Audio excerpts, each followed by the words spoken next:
Safi, here. The following video is from the GM Eric archive. The video quality is poor. The production value is bad.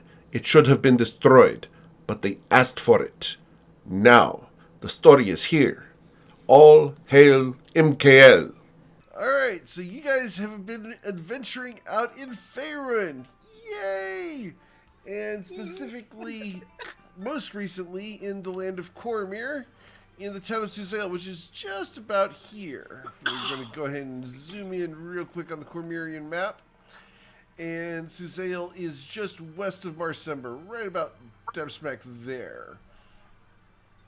And to that end, you guys have been adventuring here looking for powerful artifacts and items and people and friends in order to battle a force of influence that is causing the desert to the north to expand southward, known as the Forgotten One. You've run across him a couple of times, and each time it's been pretty bad. You guys have realized that it is a difficult thing to achieve to attack him because he is currently rebuilding his fortress north of Arabel up in the High Moors. You guys got that information a while back.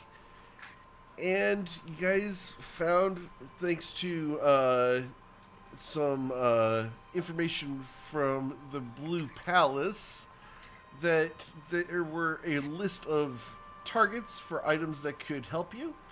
Knick-knack narrowed those down to a couple powerful few to start with, namely the Threads of Fate, which you guys went to the Underdark on a planned multi-week incursion, ending it in 2 days.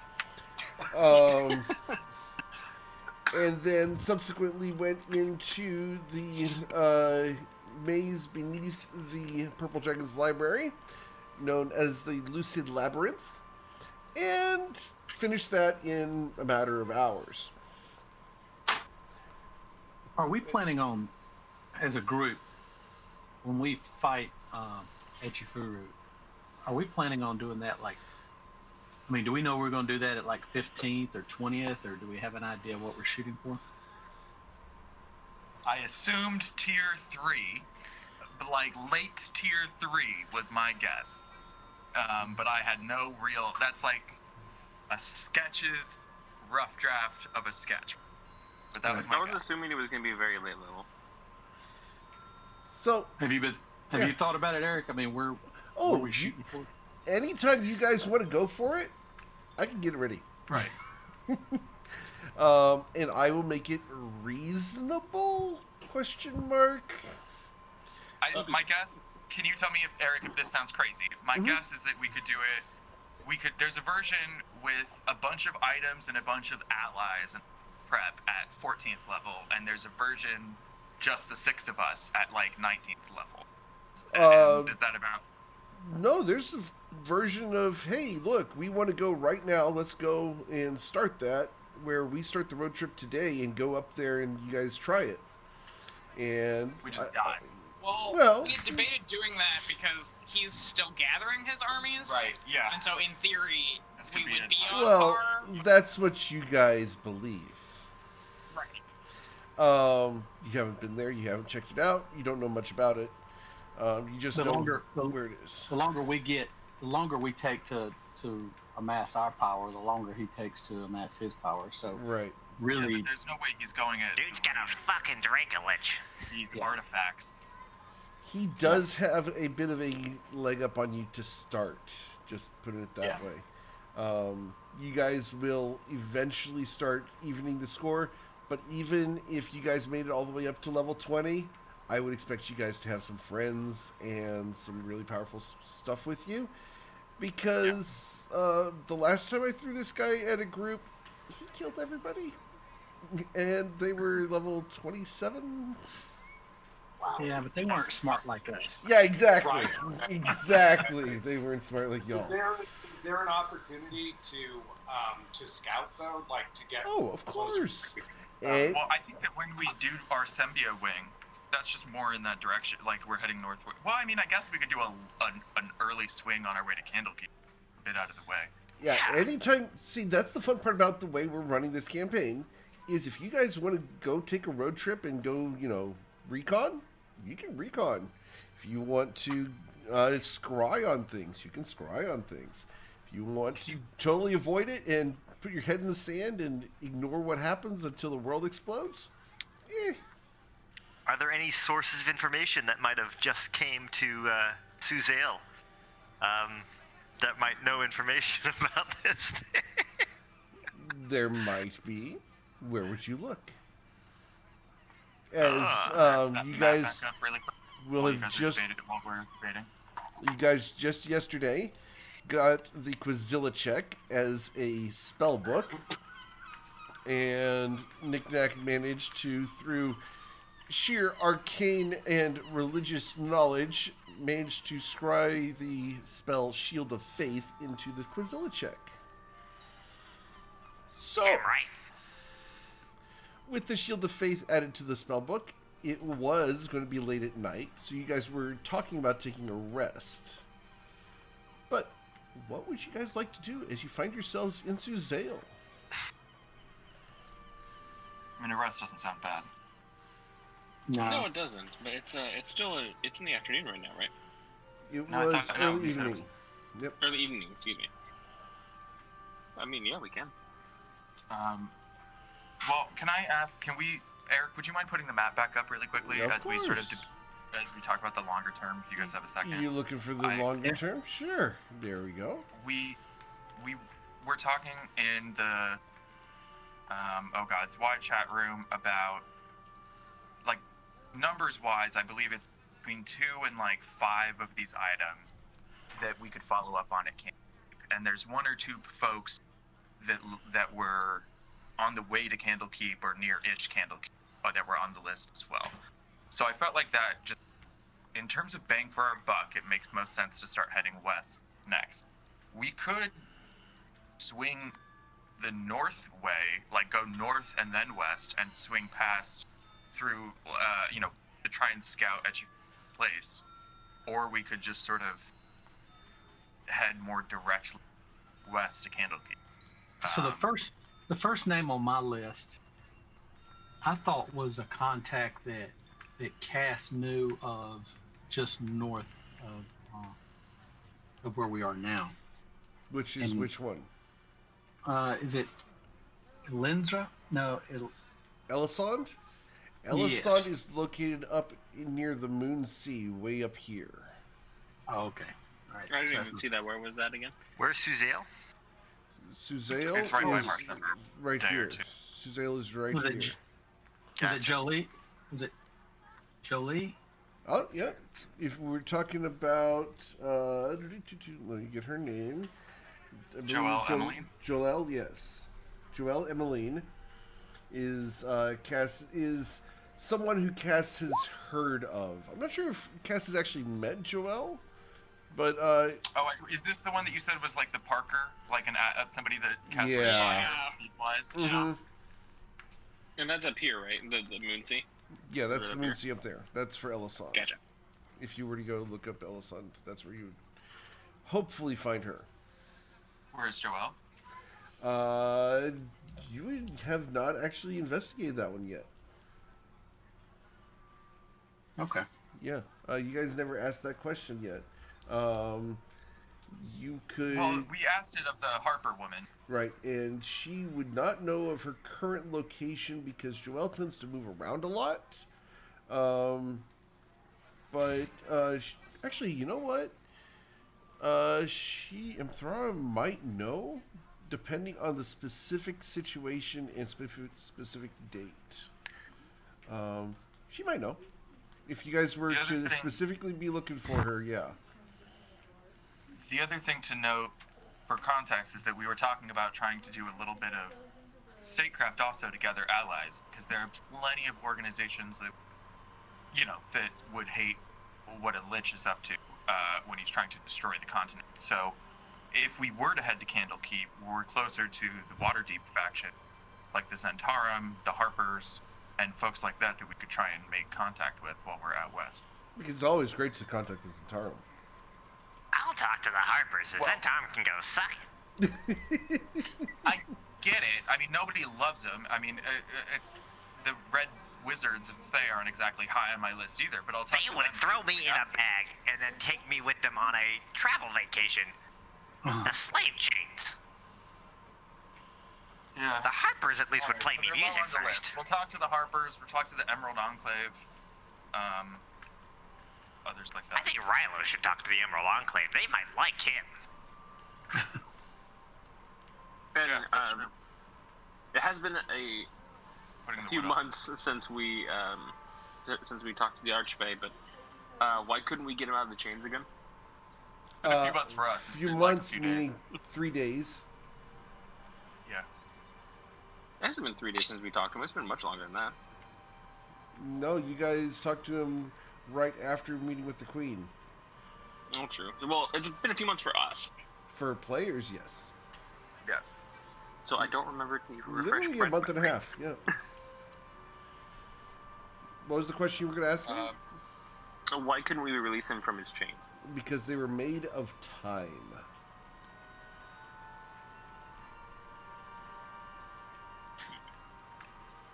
Sure. So, we have time. I mean, we've got what, at least a week until our boats are ready. So, what are we doing in the Yeah. interim? Well, We're stealing the monocle. The monocle is here in town. Yeah. Also, Yeah, should we just ask for the Monocle is monocle here in town, since that's we right.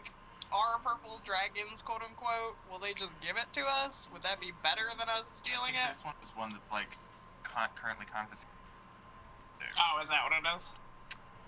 Well, We that's can't still- pretend to be like, Oh, we have orders. Be like, oh, I dropped Yeah. that monocle. That's mine. oh, Gerard said we should take this to him. There's my monocle. Yeah, exactly. Yeah, No, that go I mean, over I- real I- well as soon as they check in with him and be like, "Did you?" I mean, if you go high enough up the list, somebody has the power to requisition this thing. I mean, you just have to go high enough up the list. Of, Gerard isn't you know. high enough up the list, then we have to. So I'm down to ask him. I think it's worth asking. But if he It's isn't worth high enough asking, up the list, then we. yeah, I think you're right. I think it's. I mean, we still Now, had a of week course- before the Of course, ship we're is gonna done. ask him. We're gonna ask him about the monocle, and he's gonna say, "No, I'm sorry, I can't help you." And then tomorrow it's gonna come up missing. So, but Yeah. I mean, But he I knows who he don't know. He Who knows. knows who he's He not knows gonna who hire? he's dealing Steal with. it. Just because he can't necessarily requisite for us doesn't mean I Yeah, think he he's may going to not be able to also help, give but it. I think he would be happy if we. Yeah, even if he says no, I think it's still a yes. In other words, it's a wink and a nod. Right. Yeah, or he'd look the other way. I mean, we'll tell him what's. I mean, he knows what the threat is. We told him last time. So. Right. Yeah, let's Could That's we? not a bad idea. reach I out just to hope he's Gerard. taking this seriously. Not, being like, oh yeah, great danger. Yep, totally. So, would you like to have a meeting with Gerard at the Laughing Lass? Yeah, I think that we should request it lightweight. Like, no need to imply that he has to drop every Okay. At his earliest convenience. at his earliest convenience. At its earliest convenience. All right. How are you going to reach out to Gerard? We could always I I can don't go know. walk The through the Blue Compass streets. help me get the headache? Is that not we how could do always call him at the library and talk to him that way hang too. on, this We would don't- be- Well, couldn't we just speak to him through the blue compass? Well, he can't talk back to us. No, he can't talk No, back, but I mean, I he think we wouldn't could need just. to, right? Yeah, he wouldn't need to. We could just say, like, that we'd be happy to. One of us is going to be in this bar at any given time, by which nothing else, me. So, it's so I mean, just let him know that we'll be here for the next couple of days if he wants to drop by. Okay. So, someone sits down and talks into the blue compass. I'll do Probably it. should be Sure. Cass. I mean, Yeah. get any of us. I mean, should we be doing this in broad sight of everybody in the No, tavern? we should be doing it. Hell in our no, room. we should go back to the room. Why not? So, just to clarify, because Eric made that GM voice. Yeah, that's true. Yeah. Place. I love that. I could take out the gem of discretion, and then we. Okay. Cool. So you guys go upstairs in the Laughing Glass to your rented room, and take Cass out probably has a way to contact him. You use the gem of discretion, and then what?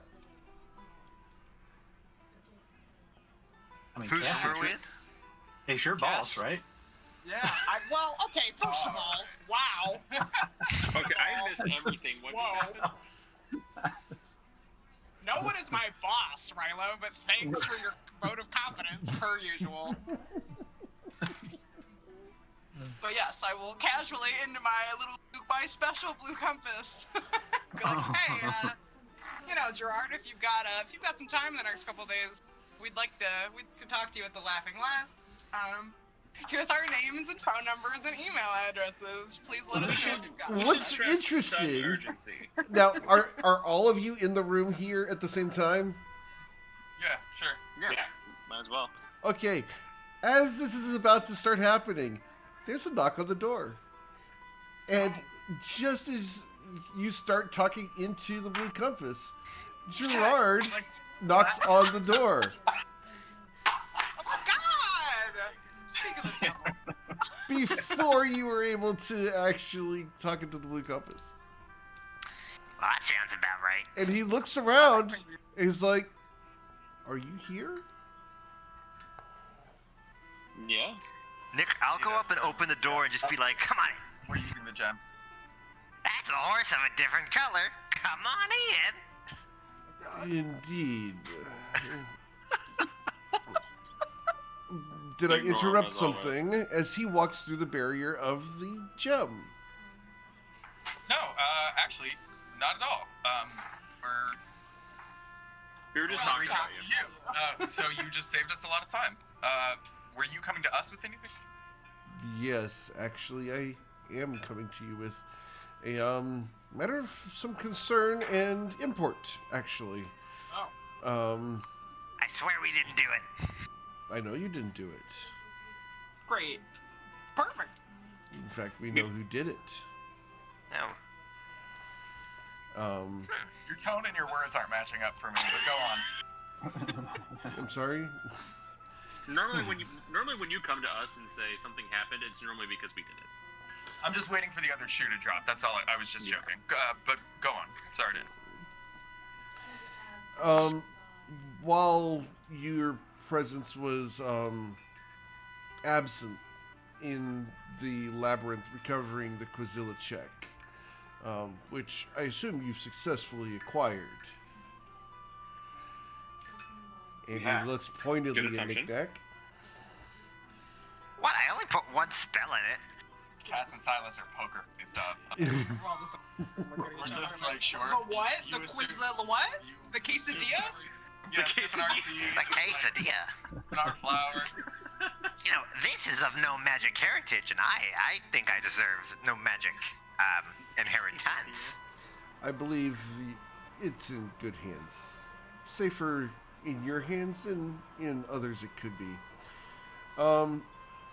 In your research at the library, did you run into a woman who is not dressed as a purple dragon? The clerk. individual? That's what I'm afraid of. So funny. She steal something? I feel like she would steal something. She has stolen something. The monocle. She has stolen the monocle of Bagdalos. God damn it. God damn it. Okay, Eric, let me screenshot a conversation. Liam, did we have a bet that she would do that? I think we had a bet that she would do that. Yeah, we did. With Anita and Cass offline over the break. Let me fucking. Oh my god. Are you kidding? Yeah. Gerard, Liam and I had a bet that she would do that. Can you give us the money you owe us for losing the bet? I'm sorry. Why do I owe you money? Don't. Because listen we to him. said she was gonna steal it. She looked sketchy. Why'd you hire her? We did not hire her. But we know who she is now, and we know where she's gone. And I have put a rush on the preparations for your ship, so that it will be ready in the morning. Oh.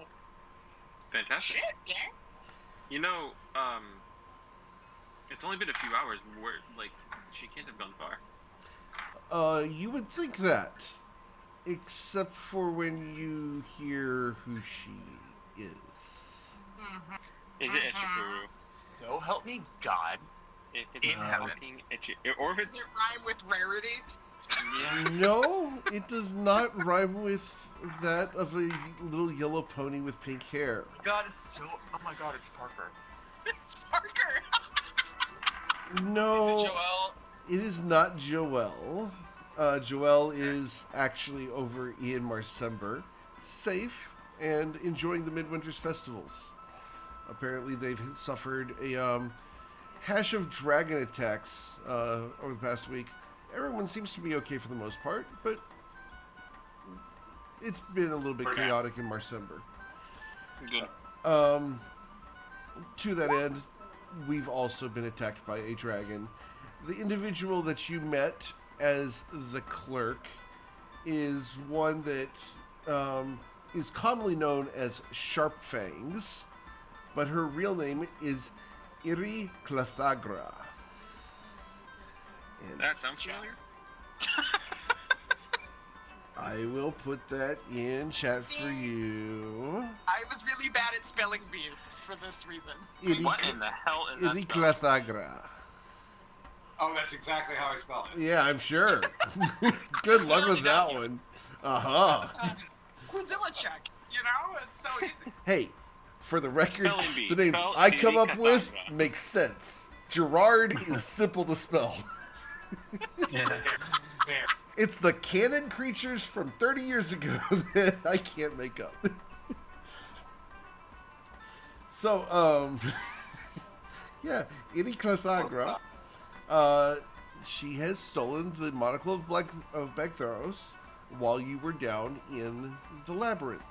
She apparently found out that you were looking for it, and while you were down there, made off with it. She did not trigger any alarms, but when the normal curator went through and detect magic, the monocle within the case detected as non-magical. They opened it up, looked at it, and it is definitely a fake. So what does the monocle do? The monocle has the ability to let you see things as they should, and it also offers special optical powers. And why was this apparently not guarded heavily enough? I guess.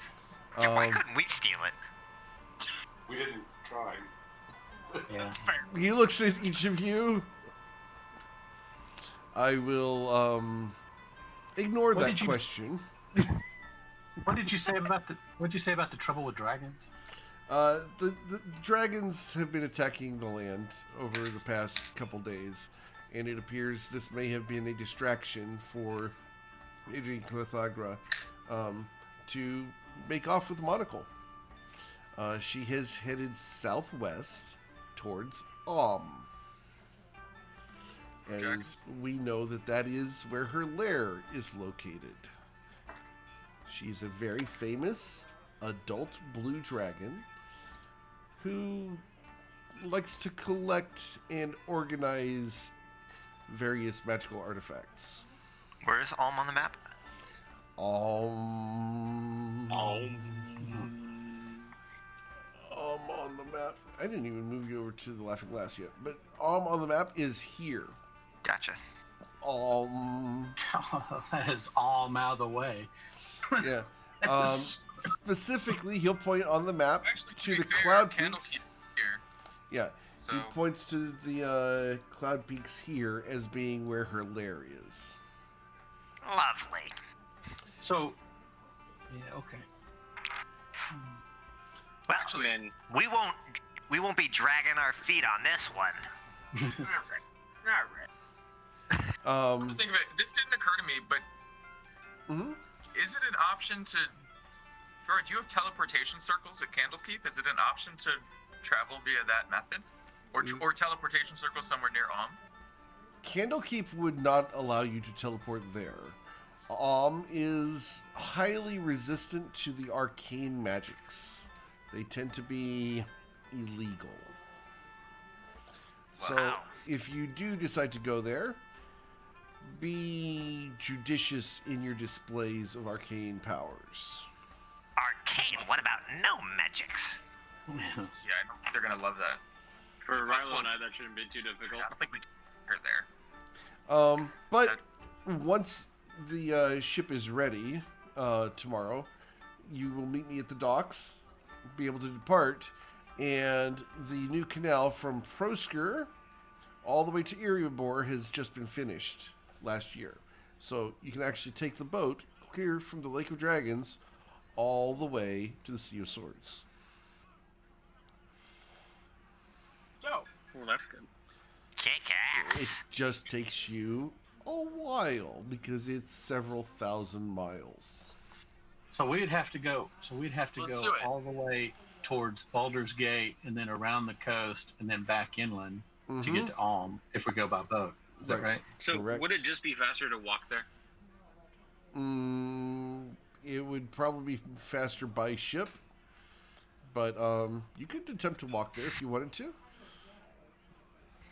It is about 2,000 miles from Suzail to the Cloud Peaks. No, why aren't the War Wizards on this one? War Wizards of Cormyr are of Cormyr. Something was stolen from you, though. Yes, That seems fairly important. and that is why I have approached my trusted agents. Oh, Gerard. I imagine the war wizards were the ones that dealt with the dragons descending on the towns. Is that right? Correct. The War Wizards, and specifically the Violet Fang, are dealing with the dragons that have attacked Marsember.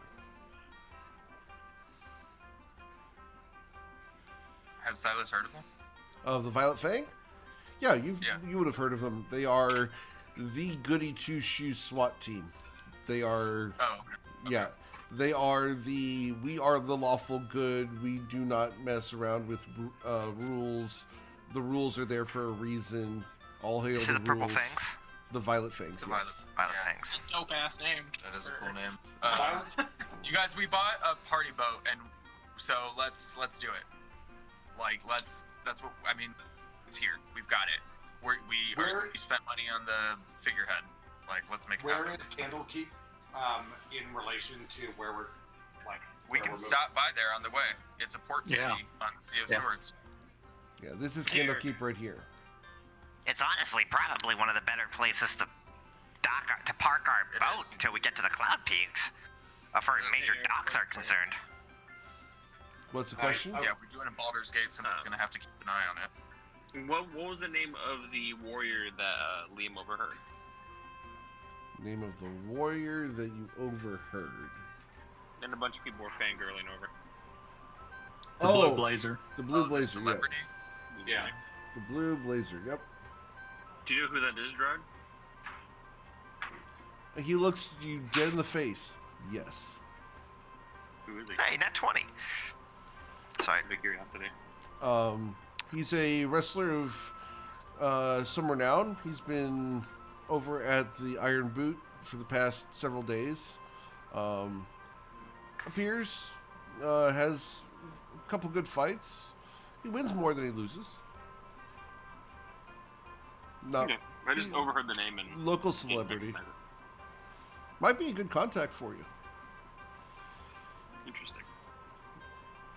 He smiles a little bit. The Iron Boot is a fun place to visit.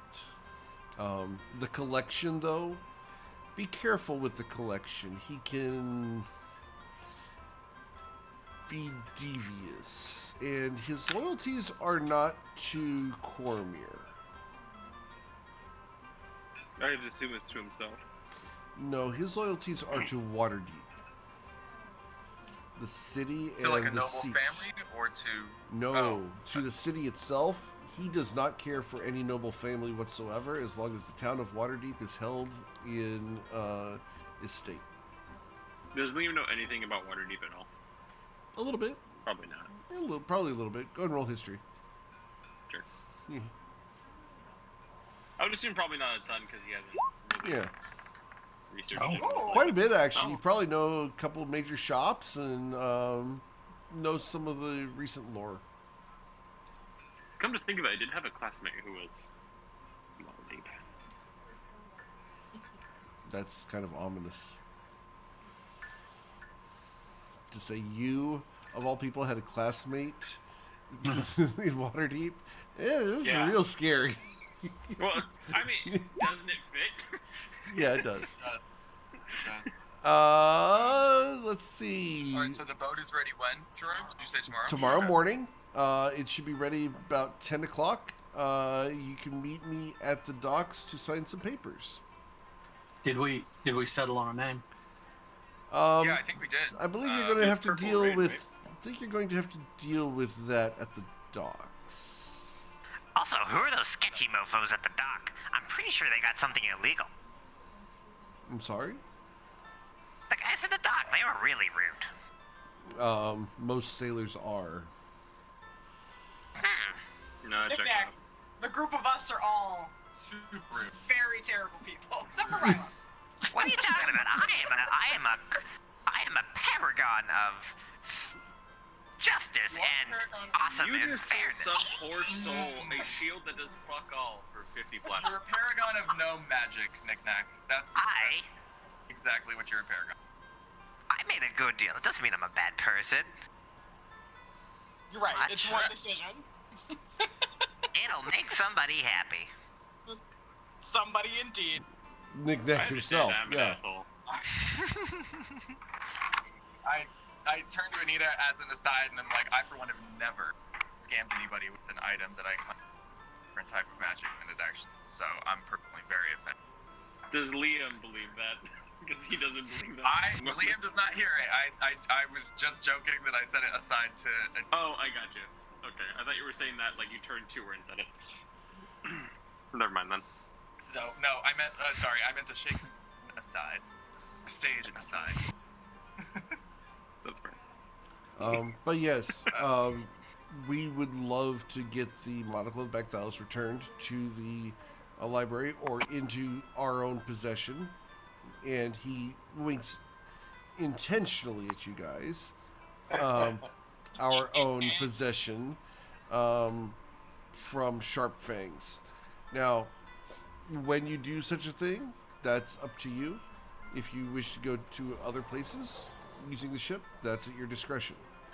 But that is on the list, shall I say. No, let's totally go to Candlekeep. Yeah, I mean, it's on the way anyway, so like... It's on the way, but so that'll be our stop immediately after Candle, because we'll hit up this dragon, and you know, as is probably the native parlance, fuck a bitch up, and then, we'll take stuff back. No, about this Candlekeep, what, like, I assume it's just a giant library like I've heard, but is there anything else to it? The entire city is one library. They welcome all religions, good or ill, within the town. Keep your prejudices to yourself, and do not demonstrate arcane skills. Right. Just fucking Silas. In Candlekeep, that's interesting. I think we all turned to Silas at that moment. Yeah, absolutely. Yes, because we all know I'm not gonna cause problems. So Eric, Mhm. there's no way you got an advance release on Candlekeep Mysteries, right? No. Okay. I don't believe that for a Do you second. happen to buy the Candlekeep compendium I was about to say. out of I was about to curiosity say- on Demon's Guild? No, I did not. Just curious. I just was When confused. does it get released? However, That's why I was curious. That's why I was asking. however, Candlekeep is one of the most rich Oh, there's places been lore of on Candlekeep lore for like Yeah. 40. for Yeah, 40 I just- years. 50 I just thought or it's something. interesting. I just thought it's interesting that it comes out in like what, 2 weeks or 3 weeks, and we're heading in that direction. Yeah. That's all. Imagine that. That'd be really cool if I had just possibly planned that.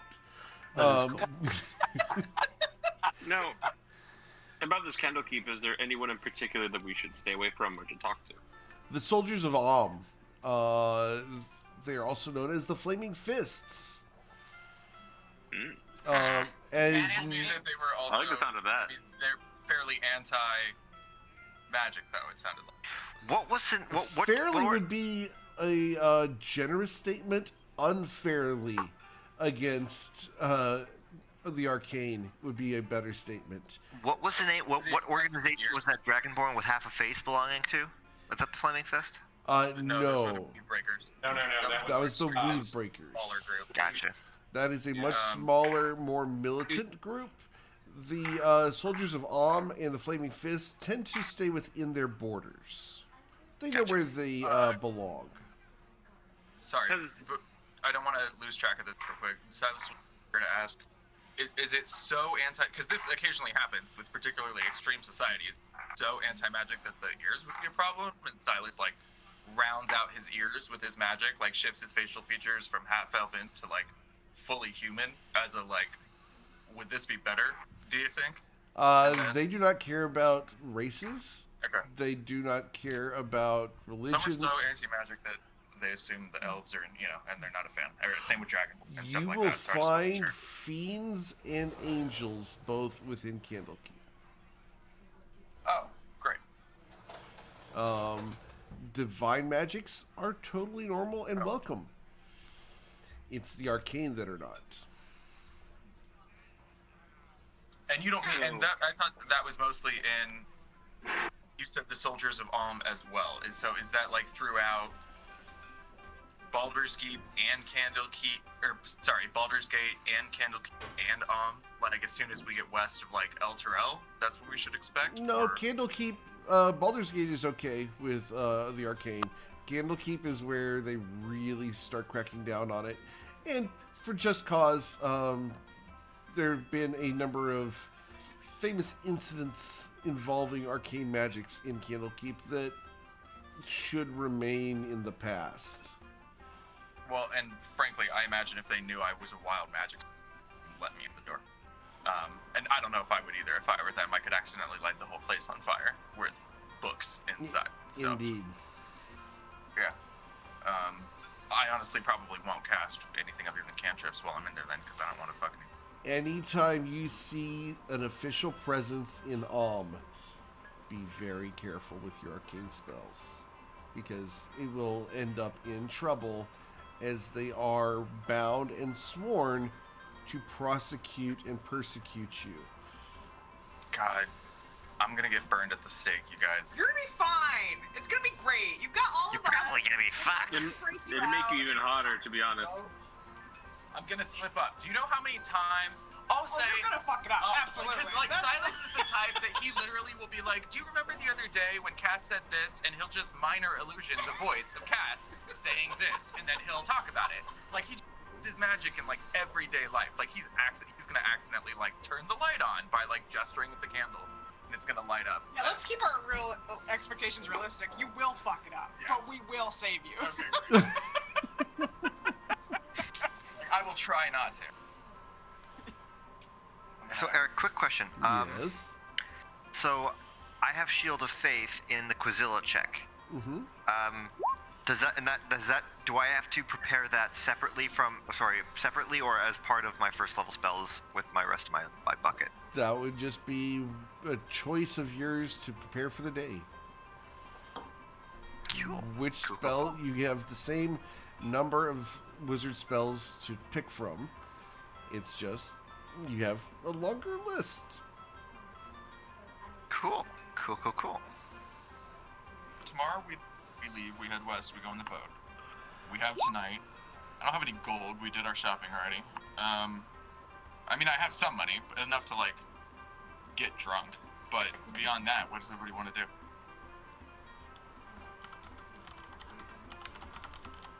Well, going after the monocle would probably be best, but I think knocking out as many items as we can along the way would also... Yeah, it seemed like we were sort of settled on that larger that we're going to start on that plan tomorrow morning. But I meant for the rest of this evening. Does anybody want to do in particular?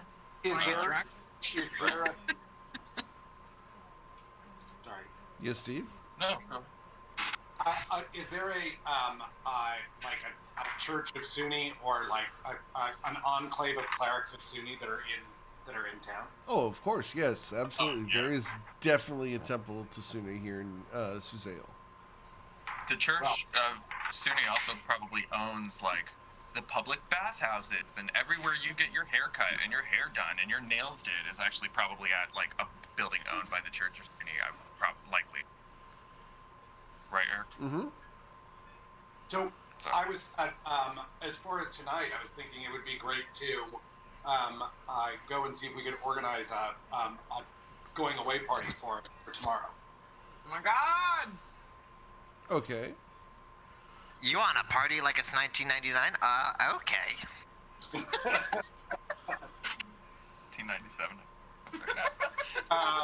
Yeah, exactly. So, like, seek out other clerics of Sunni and pull together a group and kick off this party started right. Get this party started right. Okay, so you're going to go to the Temple of Sunni. Awesome. You go to the Temple of Sunni. God You damn. have Sunni. That makes me nervous. Yeah. If we're going to a temple, should I be? You guys keep Especially being if like, they hey, I should want to be go to this just like this. location. I'm like, okay, well, let's go there. And you're like, oh. Uh-oh.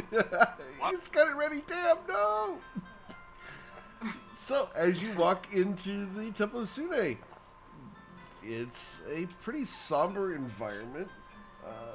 I don't actually have good music for this one at the moment. It's usually pretty quiet there anyway.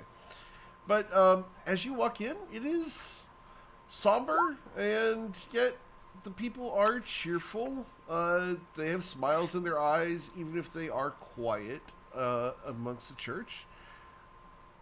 What would you like to do as you walk in, and there are a variety of religious going-ons happening at the moment. Small little ceremonies here and there off to the sides. Do I have any liquor on me? I've still got those mushrooms if you wanna. Yeah. All right. On the way there, can I pick up a bottle of alcohol? Absolutely. Where are you going to pick that up from? The first store I can find. I don't really care. Just the cheapest one I can find. Okay, cool. Yeah, Particularly like a vodka. sure. You can find some potato brewed alcohol. Absolutely. How much would that run me? Probably like 5 copper pieces. All It's right. not great, but you know, you just want booze. Hey Anita. Did you ever hear that song about how being drunk is beautiful? You think they'd like that? I think they would love that. I think we should ask them if they would help us organize a grand revel to kick off our journey tomorrow with and invite the blessings of Sunni, since we have the what do you call it, the bounties. Figurehead. The figurehead, yeah. Okay. Do we still Right. know what we're naming our ship yet? Because I think we should Yeah. find out when we're drunk. Well, we had talked That's how about great it, decisions you are know, made. Rylo just put it in roll 20 right before Liam's roll. Oh yeah, right, yeah. We had Right, yes we did. I seemed to remember. coalesce on it at the time, but I know it's been like a month or a month and a half. Yep, that is, yes. I know what that means. Okay. With Google's help. You know, I think the only reservation we had was that's remembered, right? That's, To that's, remember. Yeah. yeah, to remember. Oh yeah, that's a great name. So, I need a box. Like a stool, something to stand on. Get a Okay. good view of the place. All right. You stand on a pew. Yep.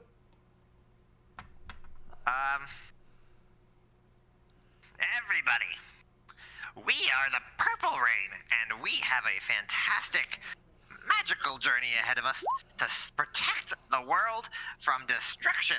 And we request the blessing of Sune, because nothing is more beautiful than her creation. We are planning to protect it, and we plan to need a revel in order to celebrate and send our journey off right. Isn't that right, Anita? Please roll performance. Natural 20. Well, is Anita? Okay. Do I get a bardic inspiration? As you finish Looks like your you need it. statement, there's a beat, and then a second one, and then the entire temple applauds. Just breaks out into applause and cheers, and they rush towards you, they grab you, they throw you on their shoulders, and you guys are going to be washed away towards one of the back rooms. Hell yeah. Great. I love organized religion. I assume like everyone is like super into this and Liam's like stiff, kind of okay. So not knowing how to party. So yeah, as you guys are rushing to the back room, there are people all over the place in here. There are pillows everywhere. There are drinks and buffets being set up by people that you've never seen before that are dressed as clerics of Sune. And the clerics of Sune are in various states of dress. How do they react? Do they recognize another cleric of Sune like on site, or They don't give a will Anita damn. have to, You guys are there for a good time.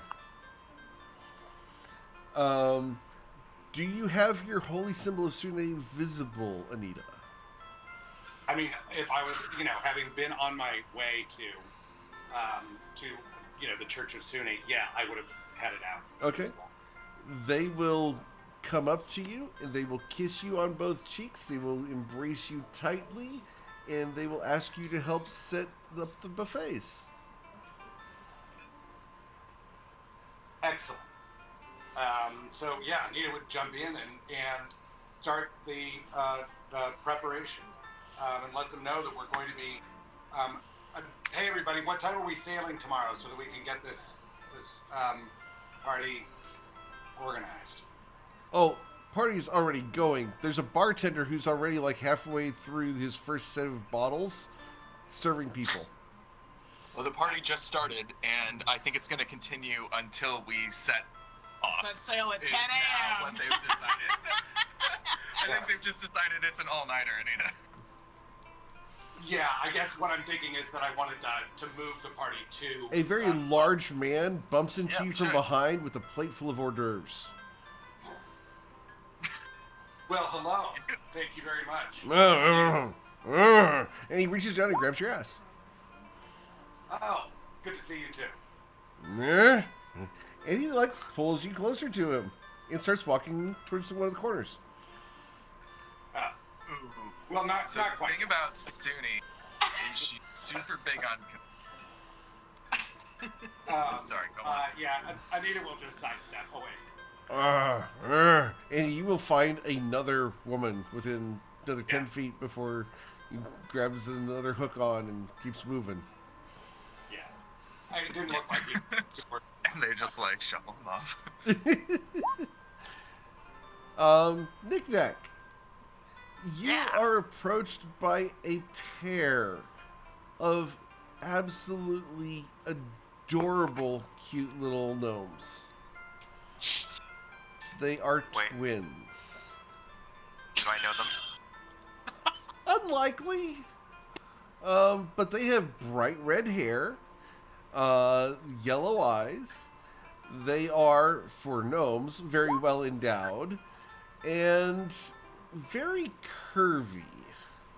And they find your confidence to stand up in the middle of the temple to speak like that absolutely a turn on. Wonderful. Your self-confidence is an aphrodisiac to the twins.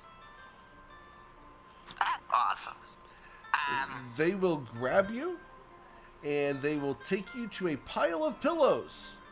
And one has a large cluster of grapes, and the other has a towel with oil with which she begins to massage your feet.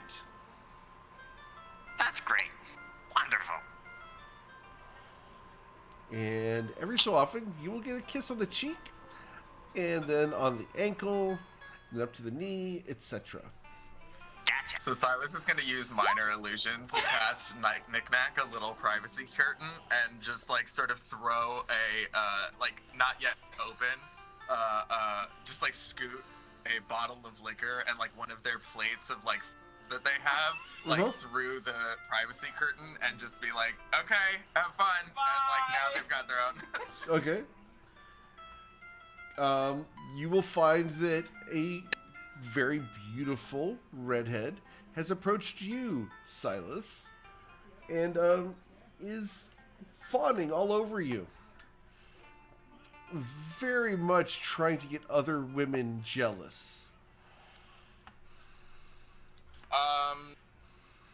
That's the type of thing that's a lot of fun for like 45 seconds. So Silas will distinctly play into that until he's bored, and then we'll go find another drink, and then probably circle back to.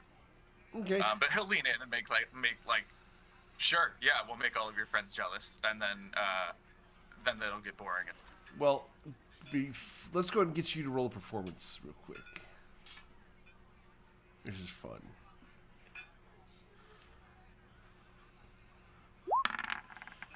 Awesome. Cool. About halfway through the 45 seconds, a woman will walk up and slap you, grab her, and French her, and take her off to a corner. Yeah, that's 5 out of 5 stars a win for Silas. So he does the same exact thing he was gonna do, which is go find a drink and circle up with the group. Although maybe now he adds a cigarette. Rilo, there are a number of very tall women dressed in very modest clothing that are chittering amongst themselves, looking at you from a distance. And they seem to be circling like sharks through the crowd. Appreciating what they're looking at. Rilo's about to get eaten alive. Yeah, probably so. So Rilo's going to try and pace himself. I mean, I think it's still kind of early. It's still kind of early. If we're going to go till 8 a.m., it's still kind of early. I mean, we've got uppers here, Rilo, but sure. We've got some dragon's blood, we've got some mushrooms, we've got various other drugs. But yes, Rilo will partake of the entertainment and enjoy himself, and he's gonna try and learn a little bit more about Sugi. Okay. In the process. You will learn a lot more about Sune in the process, shall we say. Liam! You are looking for a very specific type of girl, I would imagine, right? I don't know if looking is the proper word. Like, I mean, he's just partaking. Yeah, knowing Liam, I can see Liam standing in the middle of the party with a drink and a couple slices of meat, a couple slices of cheese on a plate, and you've kind of backed up into a doorway next to a girl who also has some meat and cheese on a plate and a drink. And just making small talk. Making small talk and kind of gesturing at the various people and being like, look at them. Mm. Mm-hmm. Yeah. Sounds about right. Mm-hmm. Yeah. Yeah, that sounds about right. You guys will probably be at that for an hour or two. Nailed it, Eric. Nailed it. And then, like, halfway through that hour, going, like, the small talk picks up a little bit and goes, like, that's funny. Mm-hmm. Exactly. Yeah, no, that scans.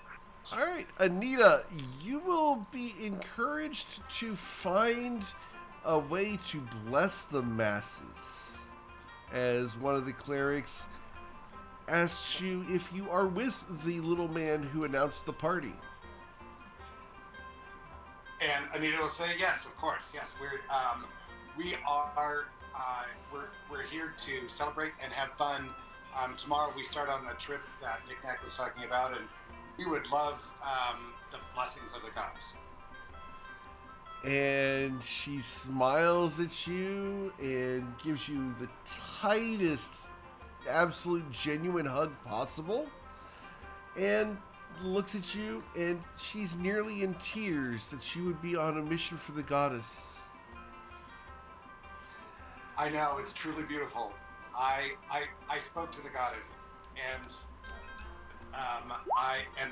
Sisters, beauty. she spoke to the goddess, and you will have a good group of 8 clerics surround you, and a couple of them are, half naked, and they stop what they're doing to come listen to your story about talking to the goddess.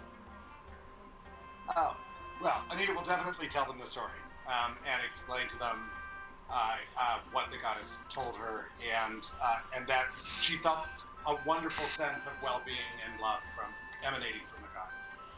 They will sigh with satisfaction at the story, dreamy-eyed. They will take you, and the 8 of them are going to take you into a back room and give you a spa treatment for the evening, along with whatever else you may possibly desire from the clerics and priestesses of Sune, as it's not all women. So you will be taken to a back room full of pillows and tables and baths and oils of scents and everything. It is a spa treatment of absolute delights. As I'm being ushered back there, Anita will look over at Cass and be like, "Come on, join me." Sure. Yeah, why not? Okay. What form is Cass taking? I knew you were gonna ask me this question, and I still wasn't. Anita's younger sister. Fucked up.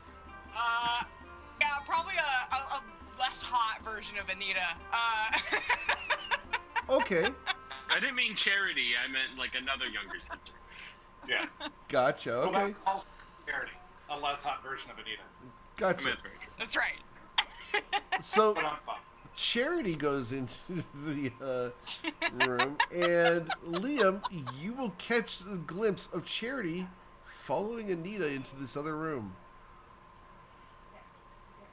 Knick-Knack, you won't because of the privacy screen. Rilo is on defense. Knowing Cass, Uh-huh. would that scan with Cass? Likely. Roll an insight check.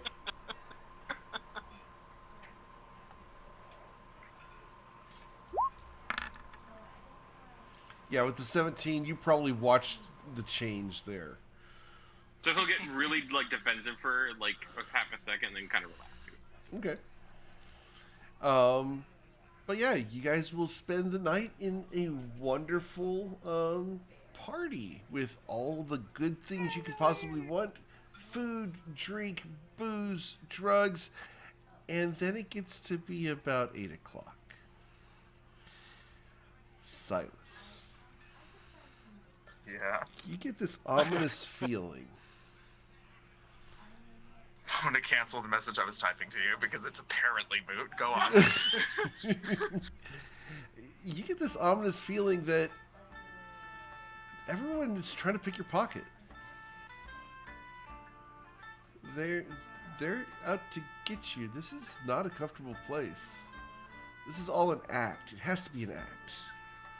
No one's this cheerful. No one's this friendly. That sounds like anxiety, my dude. I need you to make a Also still wisdom want water saving in this throw, state. please. A what saving throw? Sorry. Wisdom saving throw. I'm gonna still have it. I do. Can I use my Tides of Chaos to advantage? Does Tides of Chaos give you advantage on saving throws? It does. Yeah. Oh, cool. I don't use it for it very often. I usually use it for the spell attacks, but it Yeah, does. you absolutely can. Awesome. So you have this feeling wash over you, and then you look around, maybe they are being honest. Maybe they are. But you have your doubts. It's kind of hard you know to what? shake I can actually. Oh, sorry. No, go. Keep going. Keep going. It's hard to shake this feeling that this could all just be an act. Just for your personal benefit. Because you don't see where Cass and Anita went.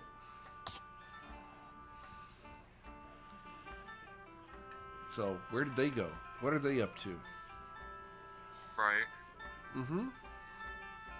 But... Well, okay, let me send you the message actually that I Sure. was typing and see if this actually would now make sense Absolutely. to still work in, but like in a different way, with a different connotation now. Or is Oh, this absolutely. something you would want Yeah, to absolutely stay would. over- right? No, No, to- absolutely. Yeah, that's what I was thinking. Okay, cool. Then great. We're doing that. That's the thing. Okay. All right. Liam. The girl that you've been shoulder to shoulder with for the past hour and a half, 2 hours, will invite you to go sit down at the couch. Sure, why not? Okay. You guys will pass the most innocent, wonderful evening as you guys will discuss favorite authors, favorite music, etc. As you guys will pass the most wonderful party time you've ever had in your entire life, because you've never really been to a party, and she's really uncomfortable, but you know, there's nothing sexual involved. It's just 100% you found a friend. Sweet. Oh, what's their name? I want to know their name. I want to jot them down. Her name is Julie. Julie. Yep.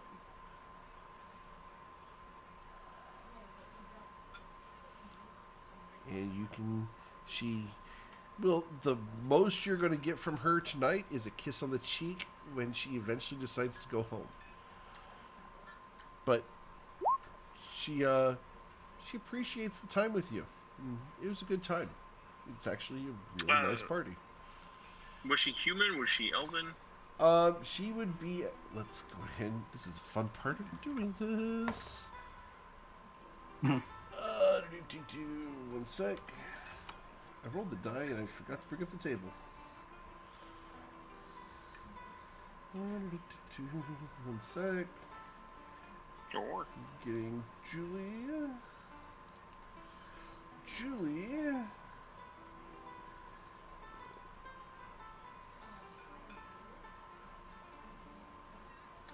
Julie is a very tall dwarf.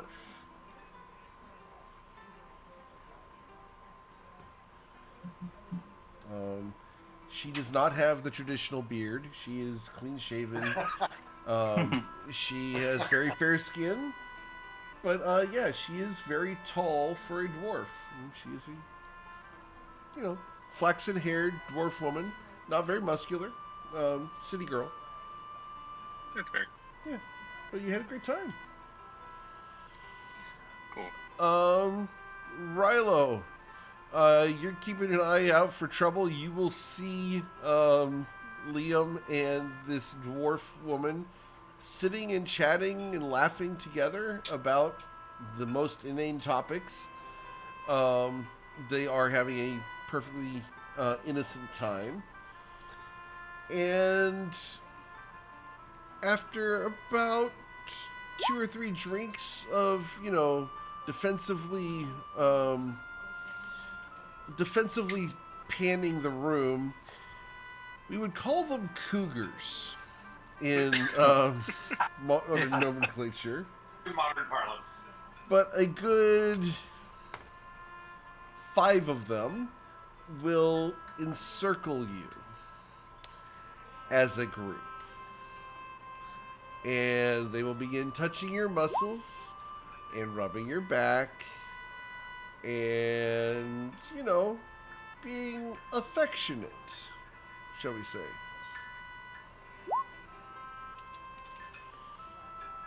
How would Rilo respond to 5 MILFs approaching? So, ladies, I mean, there's no way this is going to work with all 5 of you. I mean, so They look at each other and you should try they harder. smile at you, and they will say, "We can make it work." So, okay, I was thinking that it'd be interesting to see 2 or 3 of you, see y'all work it out among yourselves. But yeah, okay, let's make that work. All right. One level of exhaustion. Rilo, you will be taken into a far corner of this pillow-laden room, and we will fade to black, leaving much to the imagination.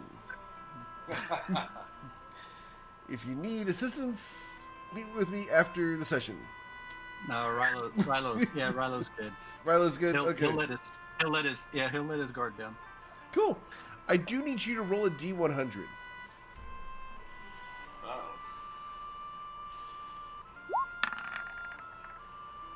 All right, we're good. Cool. You did not catch anything.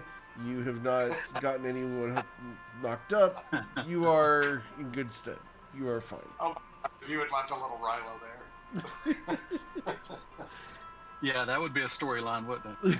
That would, yeah. Dad? I don't know. Me pushing someone over a flight of stairs doesn't take that long. Yeah. All right. So yeah, Rilo, you'll have a wonderful time.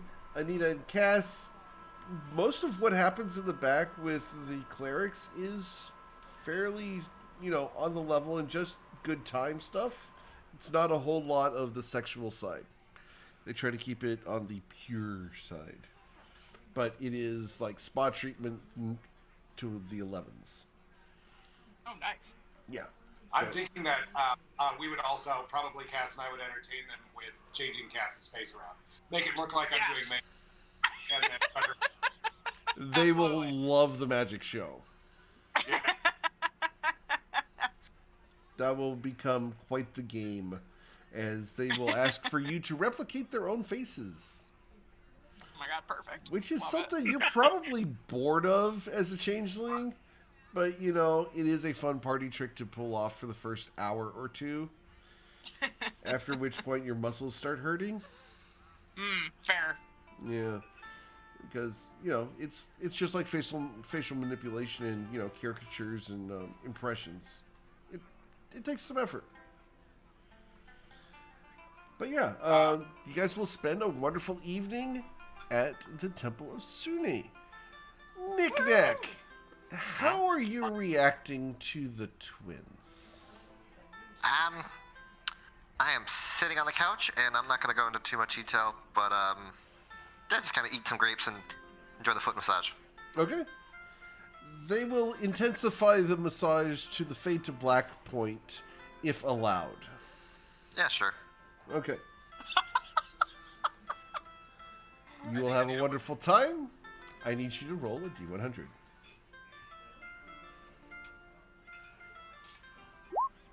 Awesome. That is a perfect number. Damn it.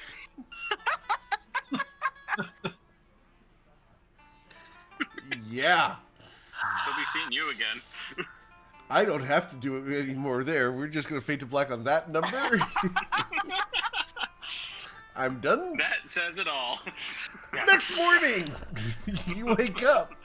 And the fun part about this one is you wake up specifically with that number. So, yay. It's not a good number to wake up on. No, it's not.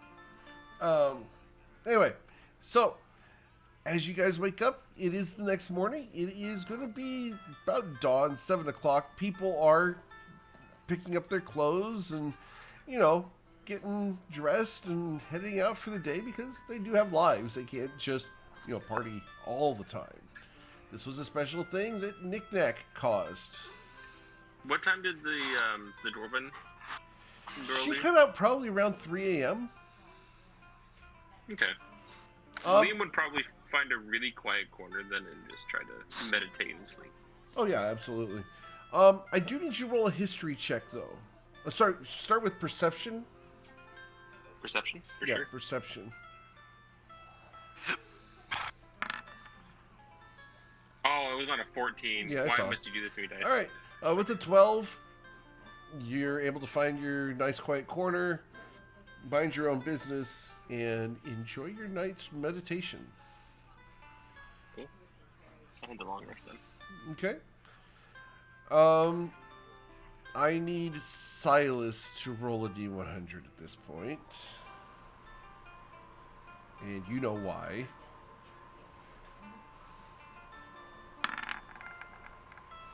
Okay, cool. Alright, so, in the morning, you guys wake up and heading... I'm so... Where are you guys going? What do you guys want to do this morning? As Cass and Anita are going to wake up in the temple, as is everyone except for Silas. Silas does not wake up in the temple. Oh, I figured I would have back. Am I not? The doors close. The doors would have closed in around midnight. So you would not have gotten back in until this morning. Oh, got it. Okay, sure. Then I'll just be waiting outside with I'll be waiting outside with whatever the Tuesday equivalent is of coffee. Okay, coffee and donuts. For when everybody wakes up, so that we can walk to the boat together. Cool. So I'll I've got one stop I want to make, and then I'll meet you guys at the boat. Sure. So, Oh wow. Here is your coffee. You can do that there at the temple, Rilo. They have plenty to choose from, and they will give you one that matches your needs. Excellent. Thank you. Mm-hmm. Yeah, don't have to go anywhere You else. guys- This is a perfect place to find one. Okay. You should have told me that this is what a party is, because that was fantastic.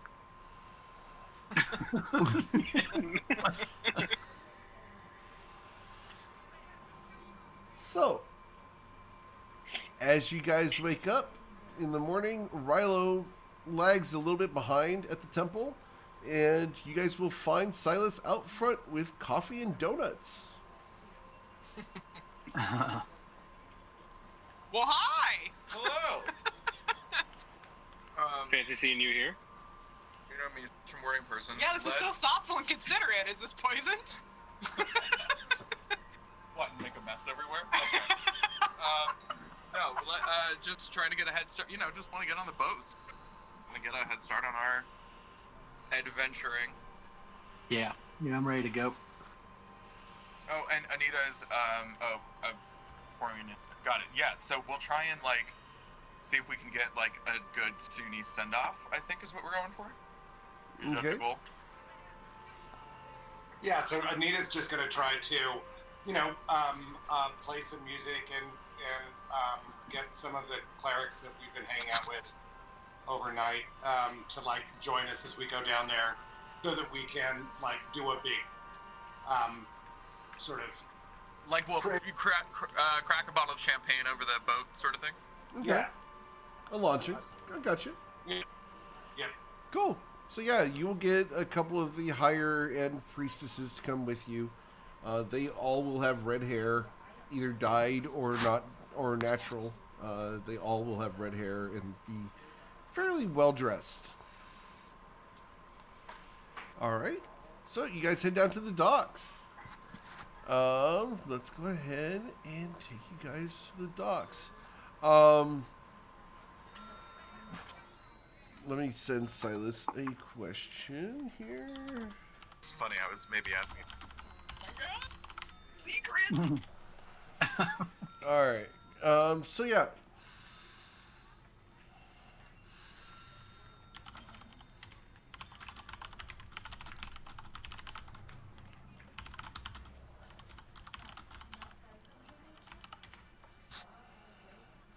Okay. Cool.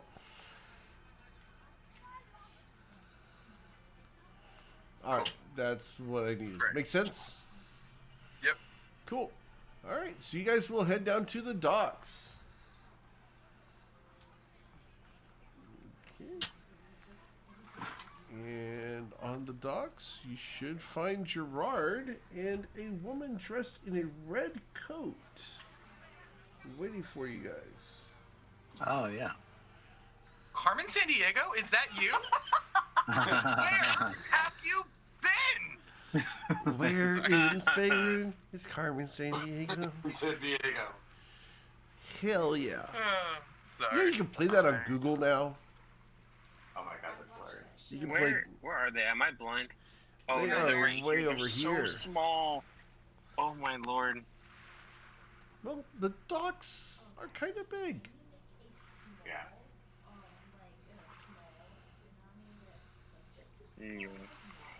Meow. That's walking monk.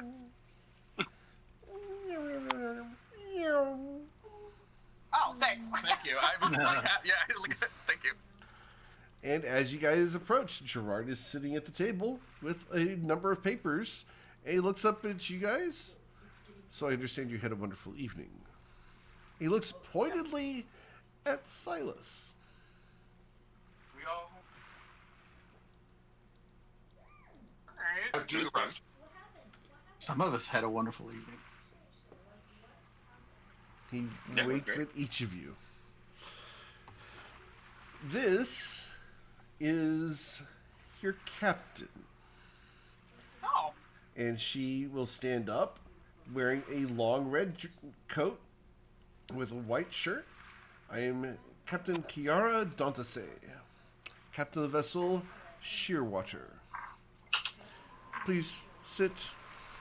And she gestures to the chairs around the table. There are not Captain. enough for you. Captain, you don't say. Well, I'm not sitting down because I'm already hard enough to see the table without sitting. Understand. So, we have a few papers to sign as far as the ownership and operations of the ship. We wish to make this as easy as possible and formalize the infrastructure and order of command aboard ship. Because I understand you are accustomed to doing things your own way.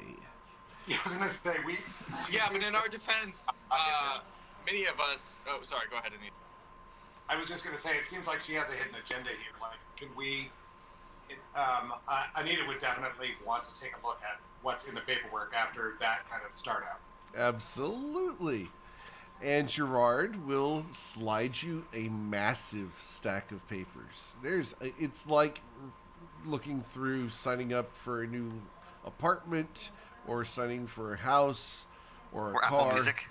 Yeah, well, no, Apple Music's even worse. Discontinuing Apple Music would be better lines. She will go through the papers with you one by one. And she will tell you, aboard my ship, I am the captain. I am the law. Anita's gonna look over at and with a quizzical look. Like, I was pretty sure that this was our ship. This ship is under your hire. It is a ship made to your specifications. However, if the ship is to be operated efficiently and safely and to get you where you need to be at your time and your discretion, I must have obedience aboard the ship. Oh, where you from, Captain? I am from here in Suzail, born, bred, raised 5 generations ago. My family has always been here and has all been captains of the sea. Gerard, can I ask you a question? Can you, can we step aside for a quick moment? And Certainly. I step You will over here. Yeah, he'll come over there. Just curious.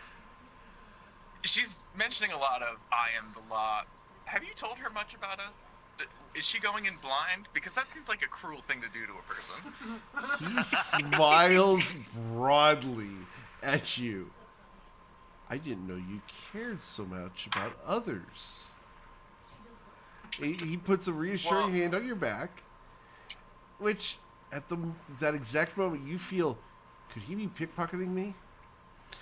And I was about to ask, actually. he looks at you and tells you, she's doing this for your benefit. She is the wild child of her family. You will not be restricted in your activities unless they impact the punctuality of the ship. And since you make the schedule... That all actually works. That works for me. That sounds good. I just honestly, like, I don't know. I'm hoping she knows that... yeah, because she's doing a lot of Silas, authority to a lot of people that don't have a great her. relationship with authority. Is all I meant. I have ridden on her ship before, and I am used to the similar things that you and your friends are used to. Sounds good. Even Nick? She will turn a blind eye as long as it does not impact the safety of the ship or the punctuality of the ship. Works for me. And I'll step on back. Okay. And she is 100% ship's captain for the ship's sake. And she is there to protect you and guard you. And she will sign with great flourish and pride the sheets that say that she will be the last one off the ship and that she is responsible for the lives of everyone on board. If she's a professional, then Silas has the utmost respect. There are a lot of people that when you give them a small amount of authority, become total dicks with it. And so if she was somebody on She's not that. Yeah, if she was somebody on an authority trip, that would have provoked a personality clash probably with the whole party. Roll a If she's perception professional, check. Then Yeah, I was actually gonna ask if I could watch her. Yeah, roll a what did you perception ask me to check. roll? Yeah. Perception. Yeah. All right. Easily can see this. Yeah, both of you can easily. During one of the signatures, she reaches up to her breast pocket, pulls out her purple dragon pin, slides it across the table to Gerard, and then signs a paper. Slides what? A paper? Her purple dragon insignia, pin. she slides it over to Gerard. And then she signs a paper herself. Yep. Oh, okay. She has renounced her loyalty to the purple dragons in favor of the ship. Anita will stand down. She's feeling much more comfortable with her, especially when she looks over at Silas, who I'm imagining would nod. Yeah, I was about to say, when I got back, I would make eye contact with Nita, who had been like leading the interaction moment prior, and sort of be like, to just give that reassuring moment of eye contact, seems good to me. She will So also where- go ahead. Oh, sorry. So where do I need to sign? Here, and she hands you about 40 papers. God damn. And I'm not helping you with that. as you guys are signing these papers, she will look at each of you in the eye, and there is no attraction there in any way, shape, or form at all. It is 100% an analysis of your capabilities. She's trying to read your personality and how you would react in an emergency. It is 100% an appraisal. And it's almost like she's been given a briefing by Gerard on each of you, which she has. And she is now making personal notes in her mind about how you guys carry yourselves and what you individually mean to her ship. Fair enough. And at the end, the very last page, there is this little agreement that says that the naming of the ship as to the future passage of the ship is that of the Shearwater.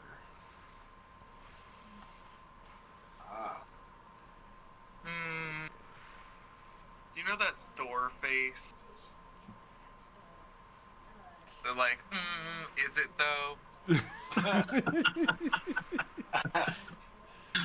The Thor meme. Is she getting the ship as her at the end of our needing it? Like, is that her reward? No, she is just the captain. We actually had a name that we were thinking about. Would you like to talk about why you are proposing the name the Shearwater, and what it means to you, and what you're like, why you'd like to name it that?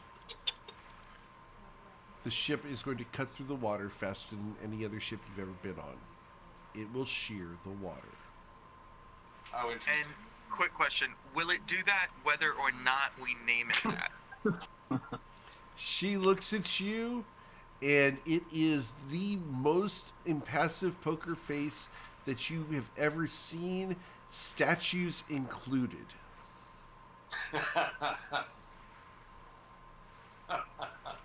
Cool, so I'm going to take that as a yes. So, the thing about it is we did have a name in mind for this ship. She raises an eyebrow, nearly incredulous that you would suggest this. You know, in fairness, we had a ballroom and a flying ship in mind as well. I might... Fair. Yeah, well, and we also, the figurehead, the figurehead's there, right? It's on the ship. We specified it with Gerard. We paid for it, etc., etc. It is on the ship. Yes. Great. So yeah, that's a lot of thousands of gold we've sunk into this ship that we're about to probably name. Beautiful of a figurehead. Practical? Absolutely not. But and she looks over at Gerard with a sigh. Certain demands can be adjusted for. Beauty is always required, and it is always practical. And you look at her, she doesn't have a stitch out of line. She is immaculate. And she smiles broadly, thinking you're referencing her. Well, fair enough. I mean, Anita generally thinks that people are referencing her when they speak about beauty, so she definitely recognizes that. Game's got game. Right? I mean, we would know about efficiency. We have some very capable individuals on our squad. Indeed. And she takes the 40 papers away from Knick Knack as he has blindly signed all 40 of them. So, you know, for someone very intelligent, never mind. so Eric, I have a quick question. Yes. If I wanted to, hypothetically, completely hypothetically, Sure. I need you to answer this question in a vacuum for me. Mm-hmm. If you were to try and like carve your name into a tree or something, could I do some combination of like ray of frost, like a controlled ray of frost, or like even just the flame that you can generate from prestidigitation to like scorch a name to a wooden perhaps thing? That would be shape wood. You could also try to, scorch something in there. Sure, yeah, you could do that. Because like I'm thinking like prestidigitation has flame, or like ray of frost could be like this old version of a torch, maybe. Well, prestidigitation has little sparks. It's not flame. You would need produce flame for produce flame. But it frostbolt. can light it can light a candle. So I was thinking of flame, but that's fair. Yeah.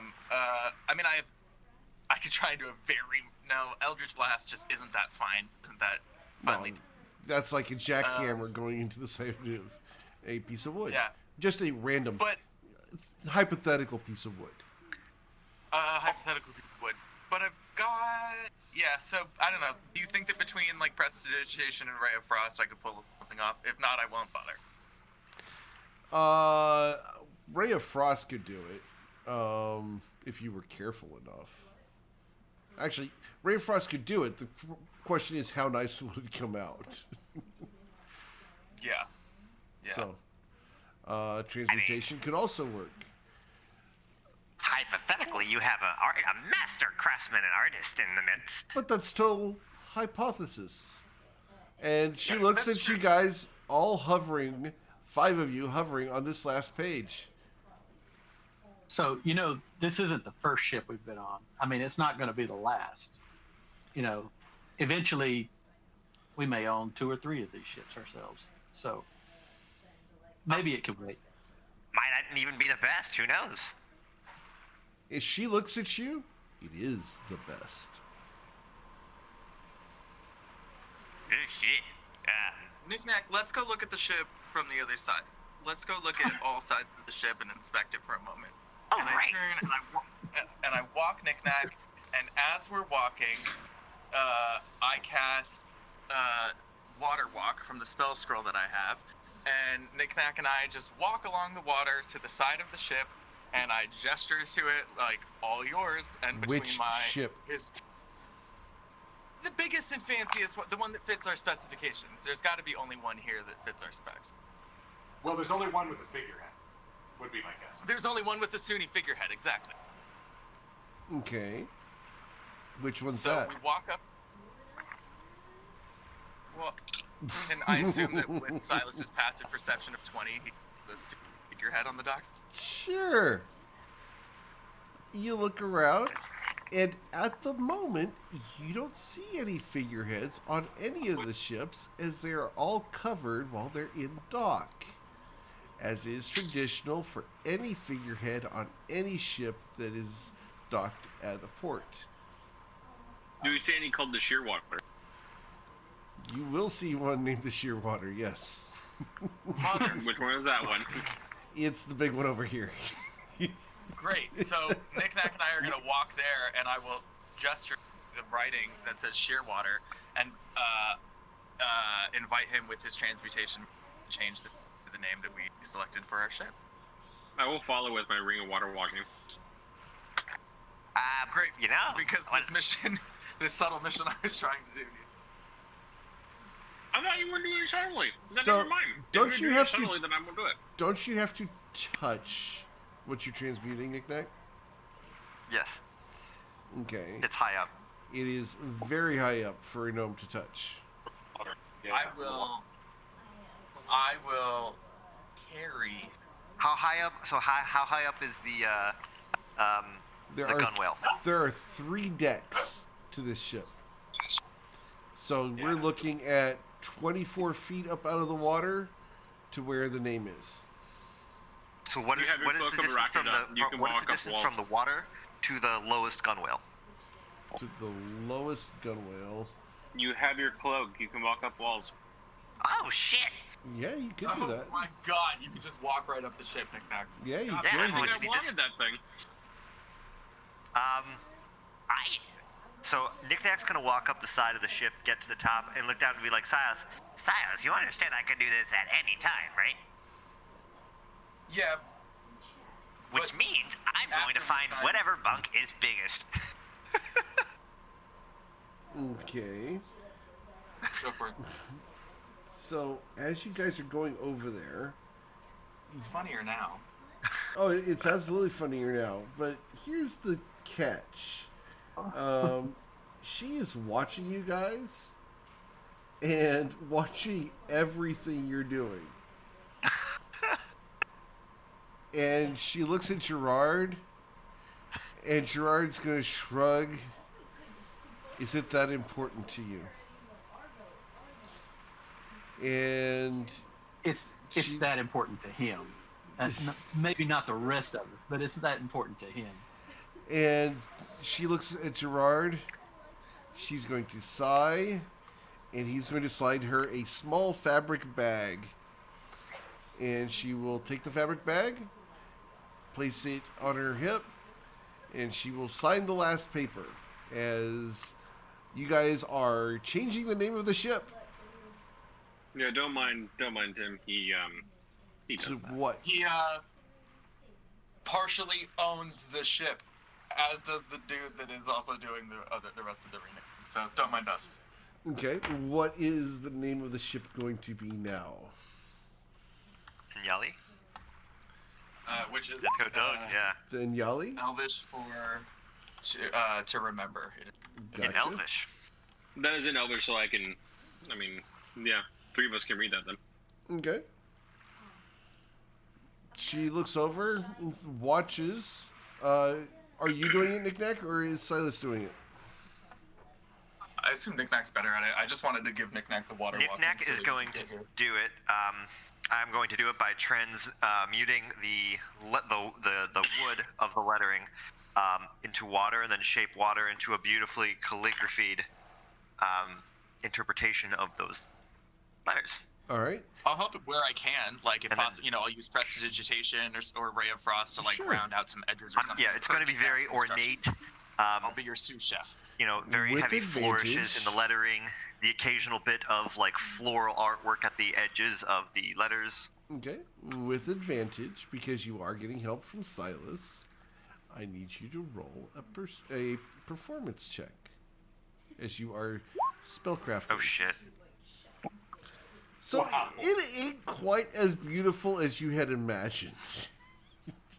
I'll give it a shot some other time. But it says the right letters, and they are all vertical in the orientation you wanted them. Does it look like a 6th grader's homework? It looks better than that. It is readable. Okay. But Knick-Knack's not used to writing letters as big as he is. So. Well, and also, Knick-Knack, you're like walking on vertical, like sort of vertical surface. You're doing a great job, man. Yeah. It's like writing letters out in the street. You're not going to get it right because you have no concept of the perspective. I will give it a shot. Later. After I pick my bunk. All right. I'm going to get rid of that spell of water walking. Because... Didn't we all have bunks made specifically for us? Where like we have like our... You each have a we've already stateroom picked out. inside the ship. And that would actually have been on page 47 or 37, something like that, in the stack of papers where it was actually assigning you bunks on board the ship. And it was privacy, where the captain would not enter without knocking, blah, blah, blah, blah, blah, blah, blah, etc. So are they all? Do they have our names are listed? I'm assuming. Yes. In fact, real names? Gerard will hand you keys to your different Which boats. I currently don't have because I'm on the boat, right? Correct. We'll go to Knick-Knack. Yeah. Knick-Knack's over on the boat as Gerard's handing the keys out, which is kind of funny. Especially when Knick-Knack's gonna cast knock to open up the goddamn door. Door opens. Do you have the Knick-Knack knock, or does Liam still have the Knick-Knack knock? Liam still has the... Liam, you still have my knock, don't you? I sure do. Did you prepare knock for the day? Nope. No, you did not. You did not get into your... God damn it. You didn't ask for it back, and you still wanted Liam to test it, so he's... Yeah. He's holding Liam, I want you to test it badly. Give me my stick back. I mean, why do you only test it badly? 'Cause reasons. All right, Yeah, I we'll know, make our way asshole. back to the- Sure. So eventually, Captain Chiara Dontesi will have signed all the papers, taken ownership of the ship from Gerard, and not ownership of the ship, but command of the ship from Gerard in your ownership. And she will, as the commander of the ship, be the law aboard ship. And she does not give you any orders whatsoever, as she will make her way to the ship and directly into the captain's quarters, and she will leave the door open. On the way there, could I on the way there, could I walk with her and ask her? I hope this doesn't come off as rude. It is not in any way, shape, or form. At least it's not how I mean it to. What are your abilities? She looks at you.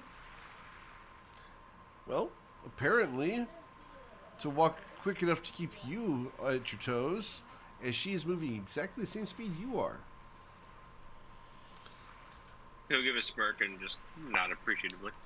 She will also gesture to a rapier at her side, along with what looks like a gun that's tucked into her belt, but it's not. As you see a pair of folding arms on either side of it. It is a hidden light crossbow.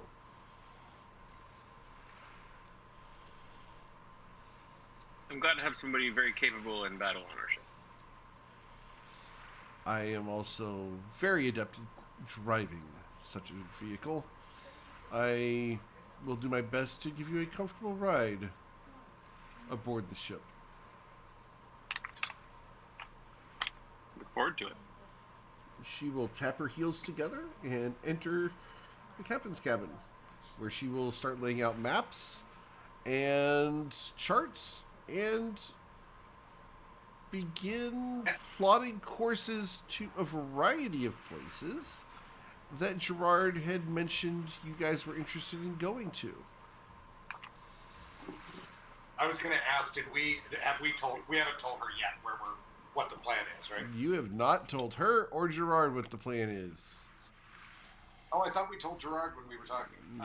You guys put it on the list, but as far as deciding where you're going, you have not told anyone for sure where you're headed. You haven't even told the GM yet. Well, through Gerard, Silas, I think so. Anita will come over here with Silas and Cass, and just be like, "Does she know where we're going?" Because Anita, let's just assume for a moment that Anita and Steve had the same perception of God. Kiara has traveled the world. She will tell you, if you want to go somewhere, she will take you there. And she will take you there by whatever means you wish to get there. I think our plan is to where you said the monocle of Thalamos is at, but we want to go by Candlekeep on our way. Okay. So, yeah, let's go. She's at the ship now, so let's just go tell her that as she's getting ready. Boulder's Gate's really the way we're heading, right? Well, yeah, I mean, we're going to by way of, that river that goes through El Turel and then Baldur's Keep, and then as you're going south through the Sea of Storms, you can hit Candlekeep. We're going by way of that route. Yeah. Are the clerics still here, or is there an opportunity for? The clerics have been kind of milling around, doing their thing, looking at the pretty ships, and doing the boardwalk thing. So Anita's going to ask if we can unfurl the figurehead, so that we can, so that I can join with the other clerics and bless the ship before we leave. Absolutely. The captain will pull on a single rope at the back of the ship, and the cover will fall away, and she will reel it into the back of the ship and begin folding it to put it away. So, Anita, I have a bottle of wine that I've purchased for this occasion. It's the pretty good stuff too. So, make sure to do it correctly the first time. Yeah. So, Anita's going to communicate, seeing where Rilo and. Well, I guess I can't see the captain, right? Because she's in her quarters. She will come out for this. She'll stand all the way up the very front and watch the proceedings. All right. So we will communicate with the group in general and just say we're ready for the blessing, and she'll call to the other clerics to join her and tell them to get ready because they're about to see the figurehead unfurled. And then Rilo, do you want to toss the bottle of wine to me, or I guess you could just break it over the front of the ship from where you're at, right? Or are you giving the wine to Anita to break? Yes, I'll give it to Anita. That's what I bought it for. Okay. Okay. All right. So the figurehead's cover is released, revealing flowing red hair made out of wood but animated so that it does seem to blow in the wind. Nice. It is not super fine detailed, but it does get the impression of movement very easily, as druids were used to enchant the wood. And you get a collective gasp of pleasure and glee from the other clerics as they will applaud the reveal. And you have this 200 gold bottle of wine in your hand. Thanks, Rilo. Thank you, Rilo. What would you like to do? Okay, Pop so the cork and Anita's- drink it. Yeah. Actually,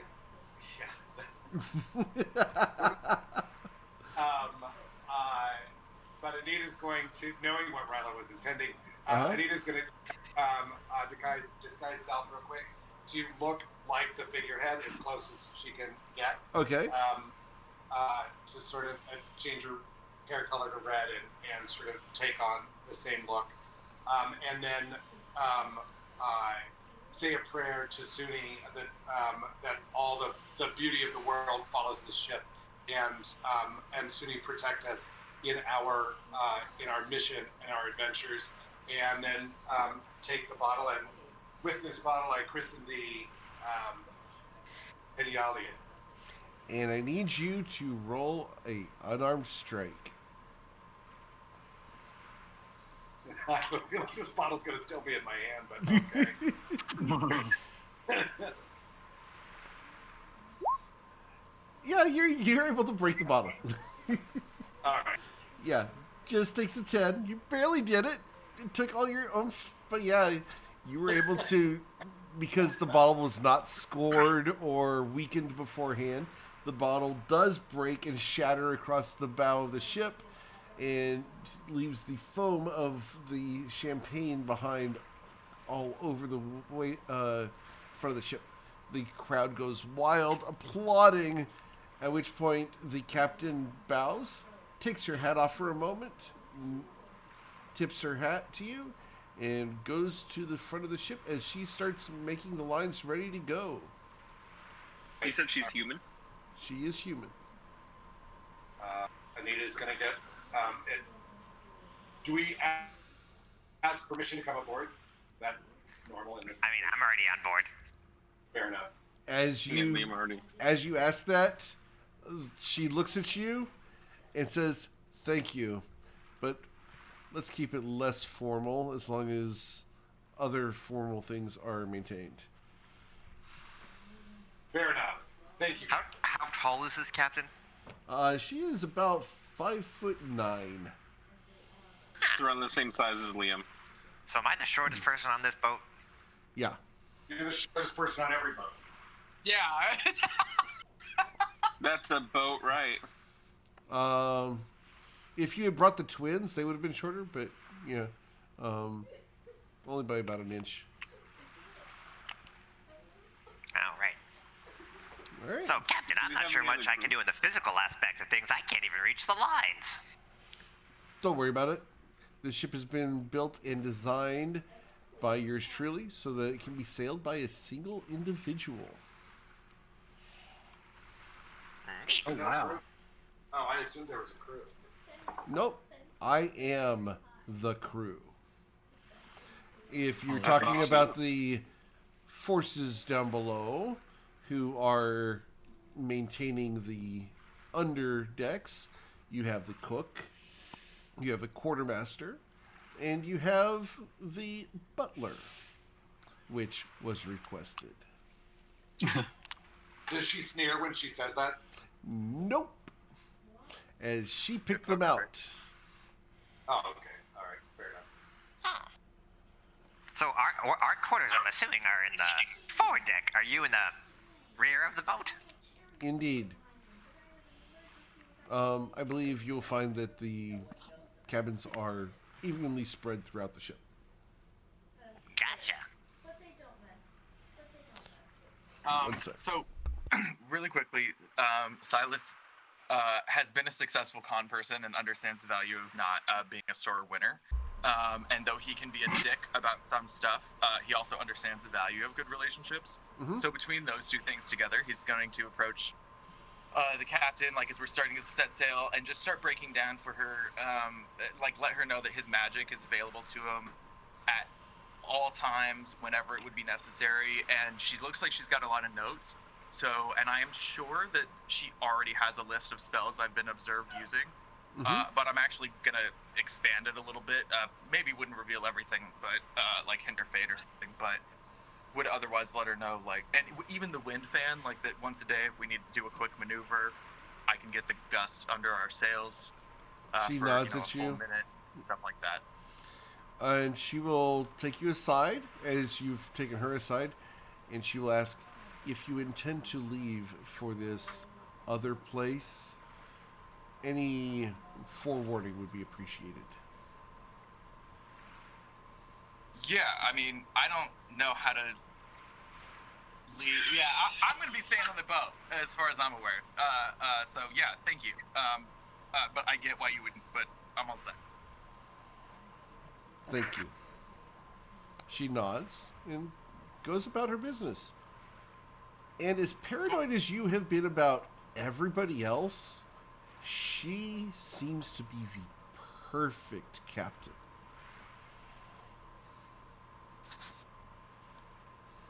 Okay. Yeah, great. Okay. Well, I hope that I hope she puts, Silas will end the interaction hoping that she puts his magic to use and hoping that. Sure. The moment you step aboard, Silas, you feel like you're at home. Like you've been not in the right environment. But the moment you step aboard the ship and you feel the water moving underneath the hull of the ship, you get this distinct feeling of naturalness. You belong here.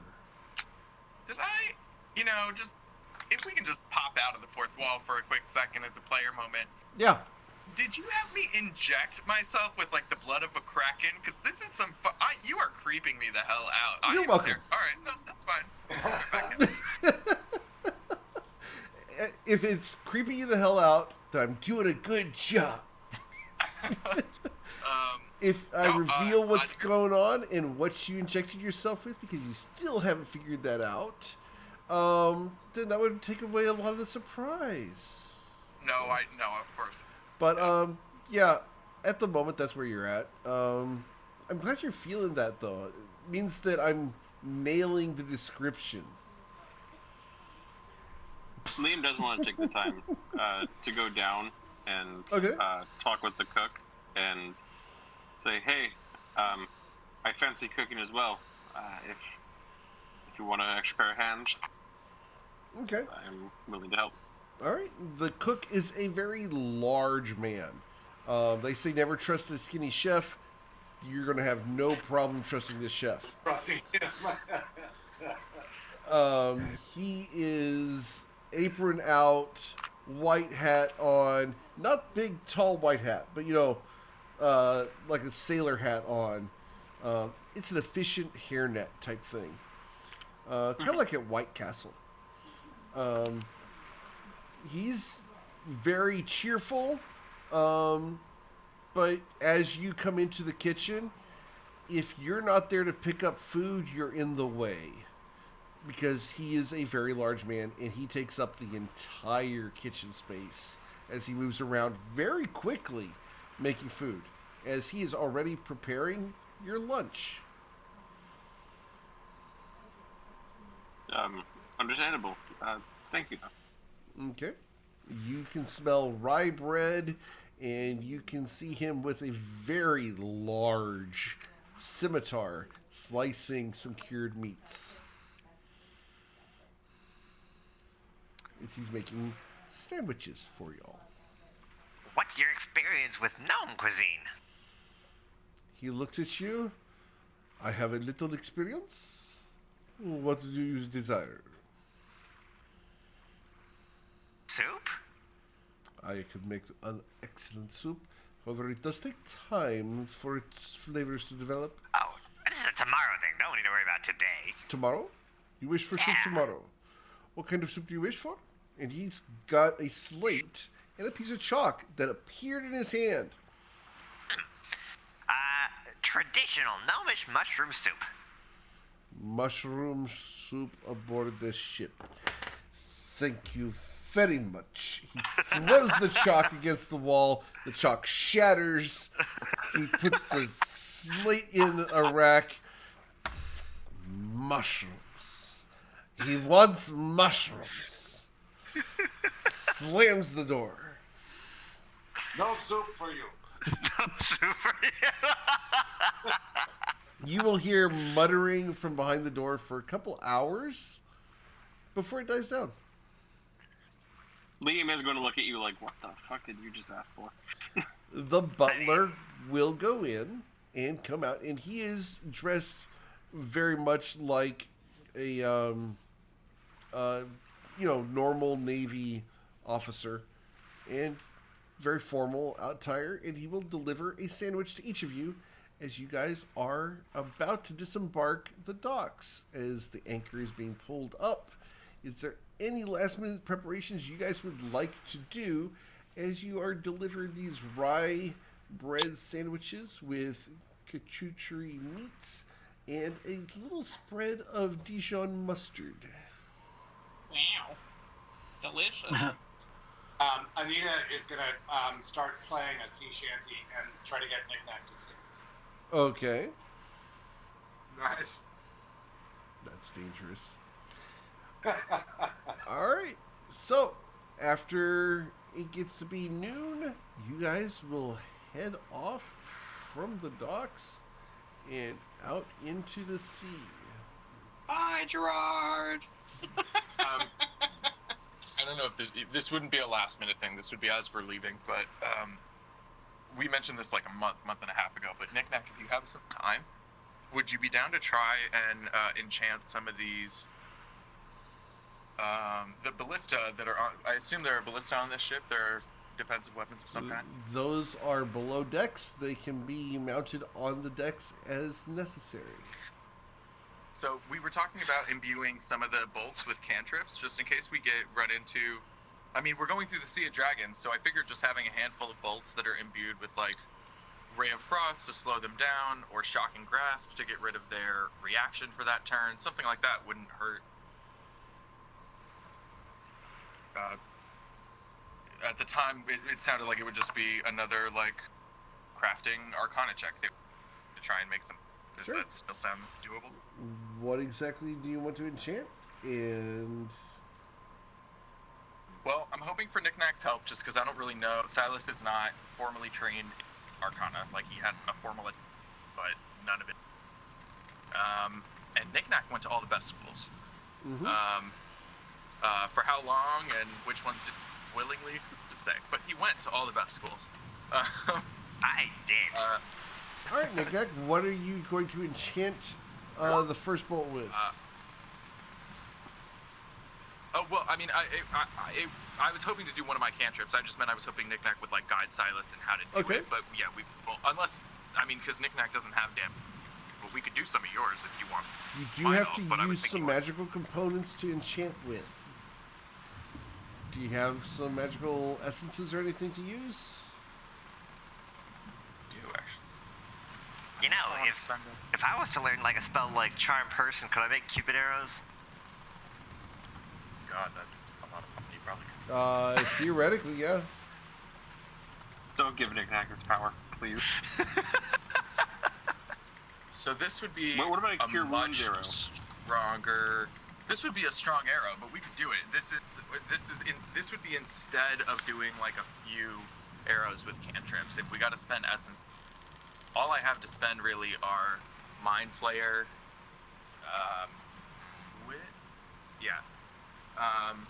But I would use one of those to like imbue a bolt with Tasha's Mind Whip. Does psychic damage, really hinders the dragon's action for the next turn. Like that. Okay. Oh.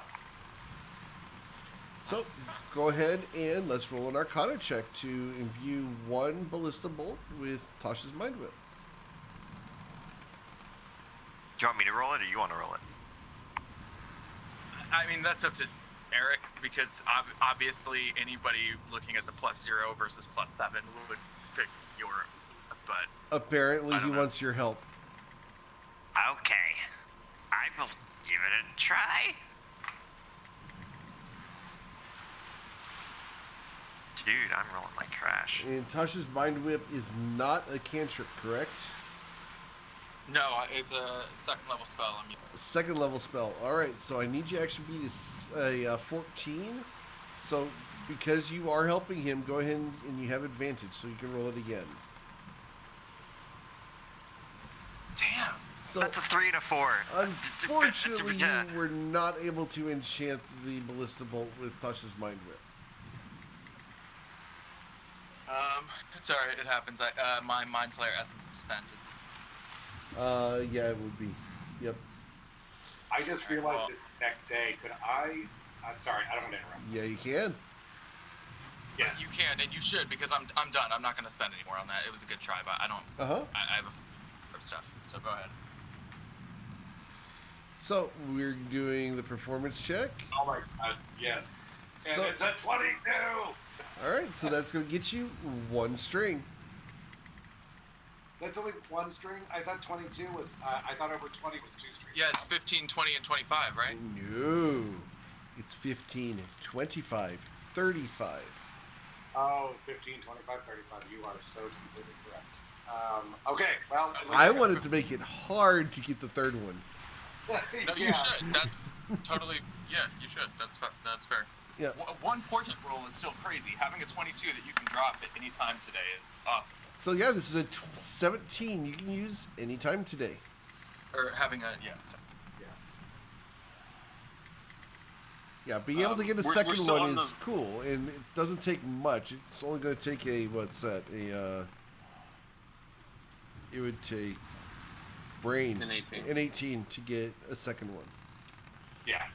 So it's high, but it's not unreasonably high. Yeah, no, not at all.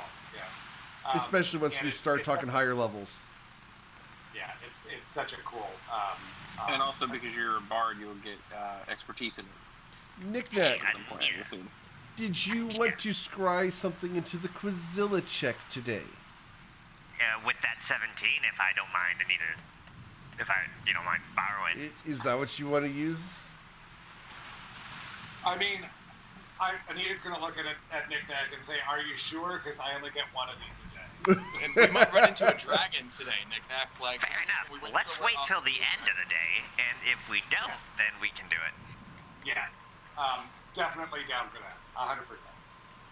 Okay. Because 17 plus 4.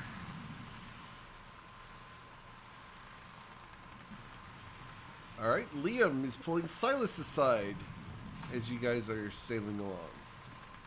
If you are. I don't mind. So Liam will take Silas to wherever.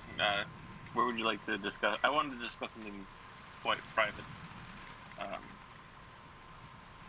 Just I mean, I imagine that Silas's room is basically just a stoner den, so you're more than welcome to have a conversation in it. yeah, that'd be great.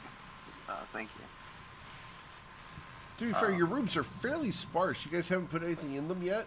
So it's literally a bed, one very basic brown rug, a table, and a chair. This is one of those things that is fun to decorate and add things to as you guys go along.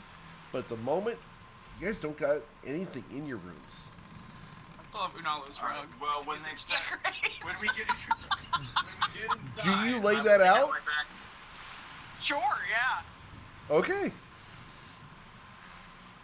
When we get inside Silas's room, he will take his bong out of his backpack and set it on his nightstand and be like, there you He's go. done decorating. Moved in. Yeah, it's got that moved in feel. Is it a glass one?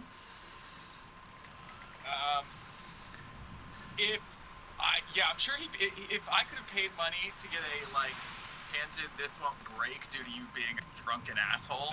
That would be expensive. Song, then yes. That would be very expensive. Yeah, it's fine. It's usually not his money. At some point in his life, if it seems realistic that he would have gotten or stolen like that, I like the thought of him having a like. But if not, we could just use like a smaller, less fragile thing, like a pipe. Okay. It was just for jokes, anyways. Yeah. So. Let's roll a D100. See if you were able to get this. Anything over an 85? Nah, you don't have the unbreakable bong. Which I need to make that as an item. Yeah, the unbreakable bong. The bong of magic, yes. I love that that's an item. Yeah. One day I'm gonna go to Nick Knack and be like, I waited until I could cast a 9th level spell to ask you. Alright. Make magical ball. Alright, what's up, Lynn? As someone with, and I hope this doesn't offend, with parental issues, I was hoping that maybe you could give me some advice on how to approach, mine. Well, it turns out that a week ago, I hadn't spoken to either of my parents in my entire life. A week and a half before that, I was wrong about who one of my parents was, and then 4 days later, I was wrong about who both were. So, I don't know what advice I'll give you, but I'll do my best. Or, like, I don't know how good my advice would be, but I will do my best. Yeah, no, for sure. As you know, from being in that room for a year, my folks are from Sembia. I'm from Sembia. And everyone there exclusively almost worships Shar. I have a feeling I am not on the good list this year, or ever, for that matter. And I'm assuming that maybe they have been talked to about how their son has betrayed Shar and all that, and I'll be seen as an enemy from my own parents, most likely. What should I do about that? You see Silas actually, like, despite everything, takes a moment and, like, considers what you're saying and tries to, like, put his, prodigal fuck-up hat on, as well as his, con man hat on, and see what he can do. I think I'm gonna have to think about it, and I will think about it. The first thing that's tripping me up is, how old are your parents? I think the number is gonna be 3 digits at least, and I don't have as much experience with, like, 300, 400-year-old parents, which are, I think, probably different than, like, debonair 50 and 60-year-old rich. For sure. But I will think about it, and I'll try and help you navigate. I do at least have experience explaining difficult things to people, so I can try. They should be in their 4th century, right, Eric? If I'm, like, starting my 2nd. They would be 3rd century, yeah. Yeah, It might take me a moment to think about how to bridge that gap, just because there's a few things at play. There's a religious, let's say, fervor. There's age and generational gaps, but and I think I'll ask you more. Did they send you? I forget the details of, and I don't think Silas would have. But did they send you to the monastery, or did you leave for the monastery willingly, or did you like? It's complicated in Sembia. It's a lot of marriages and childbirths are orchestrated. So it's, I say orchestrated, but planned by the church. So it's, it was more of a, as soon as I was able to walk and talk and take care of myself hygienically. It was I am now the church's property rather than my parents. They could still come see me, but it wasn't as often as most other individuals from Cormyr. And from being just kind of nimble and quick on my feet, they thought it'd be good to send me to the monastery to train. And that's kind of where I ended up. And I assume they were expecting you to be the covert version of a war hero. You know, do Sembia proud, do Shar proud. They were expecting that if they heard from you, it would victory on your heels. If they heard that sort of thing. It would probably either be that I did something amazing or that I was dead. Yeah. I mean, did you have it's kind of the same thing. Them then? While you were, before you went to the monastery, did you, and then once you became the church's property, it sounds like you didn't have much of a relationship with them. I mean, I kind of did. It was like a once a week thing, like they would come over for a few hours and we'd talk and catch up. But especially as I got older, it became fewer and farther between, especially as my studies kicked in more and I started training harder.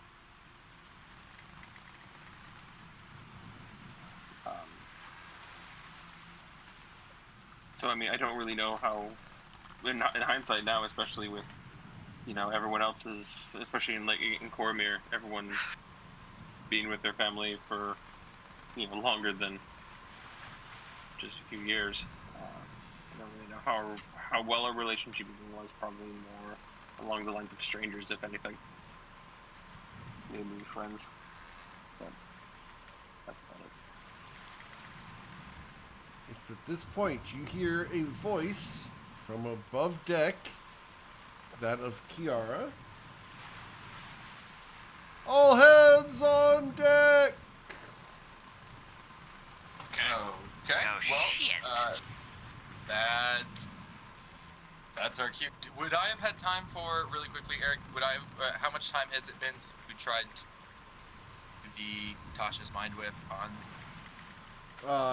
You can try again. It's been more than 30 minutes. No, I meant more, I used a pack slot so that if we've had a short rest since then, I get it back. Oh, right. I also didn't get you to roll your d20.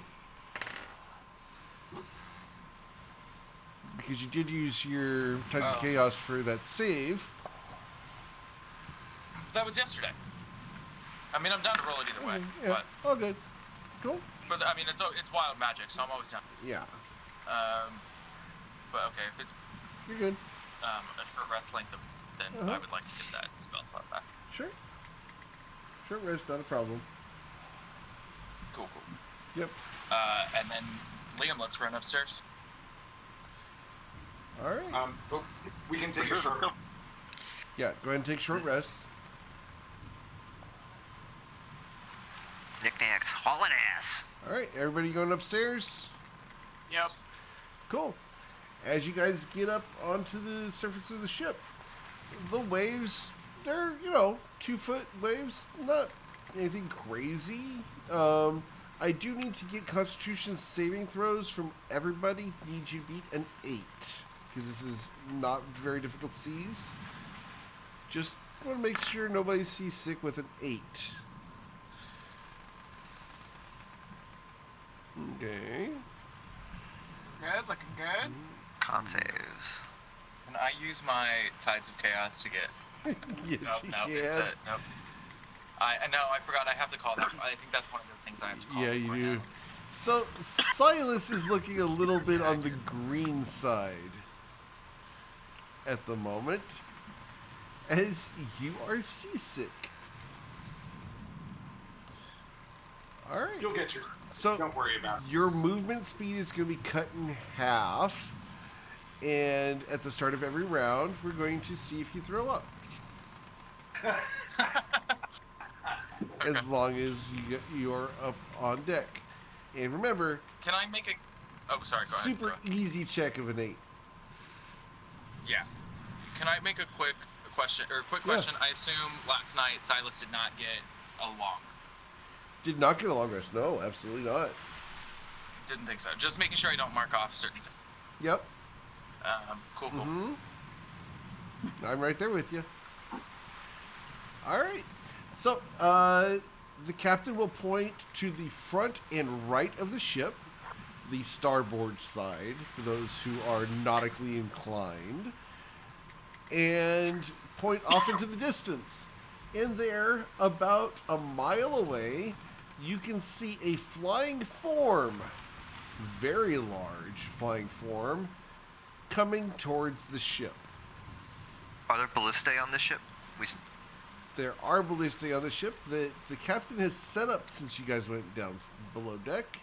There are 4. There are 2 near the front and 2 near the back of the ship. Would you guys like to see your ship? We will go to that map. There you go, ladies and gents. Nice. And there are the ballistae. Time to go ballistic. Is it close enough? Well, probably not if it's a mile away. Well, I don't know. Elves have decent vision. Can we see what color it is? Roll a perception check. Actually, can I also... Silas is smart enough, I think, to look around and say, what weather is it right now? The weather right now is overcast, but not stormy. It is mild weather. Okay. And it is approaching dusk. Wow, look at you, Rilo. Alright, Rilo's got eagle eyes. I'm going one of the ballistae, because I have no range. It's a mile out.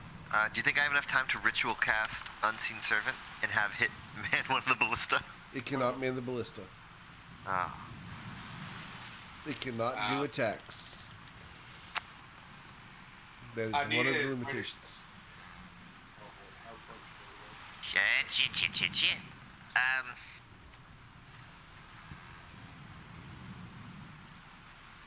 Hey, Captain, if I was to steer, could you, man the thingamajigger? She looks at you. Did you not read page 25? Only in duress.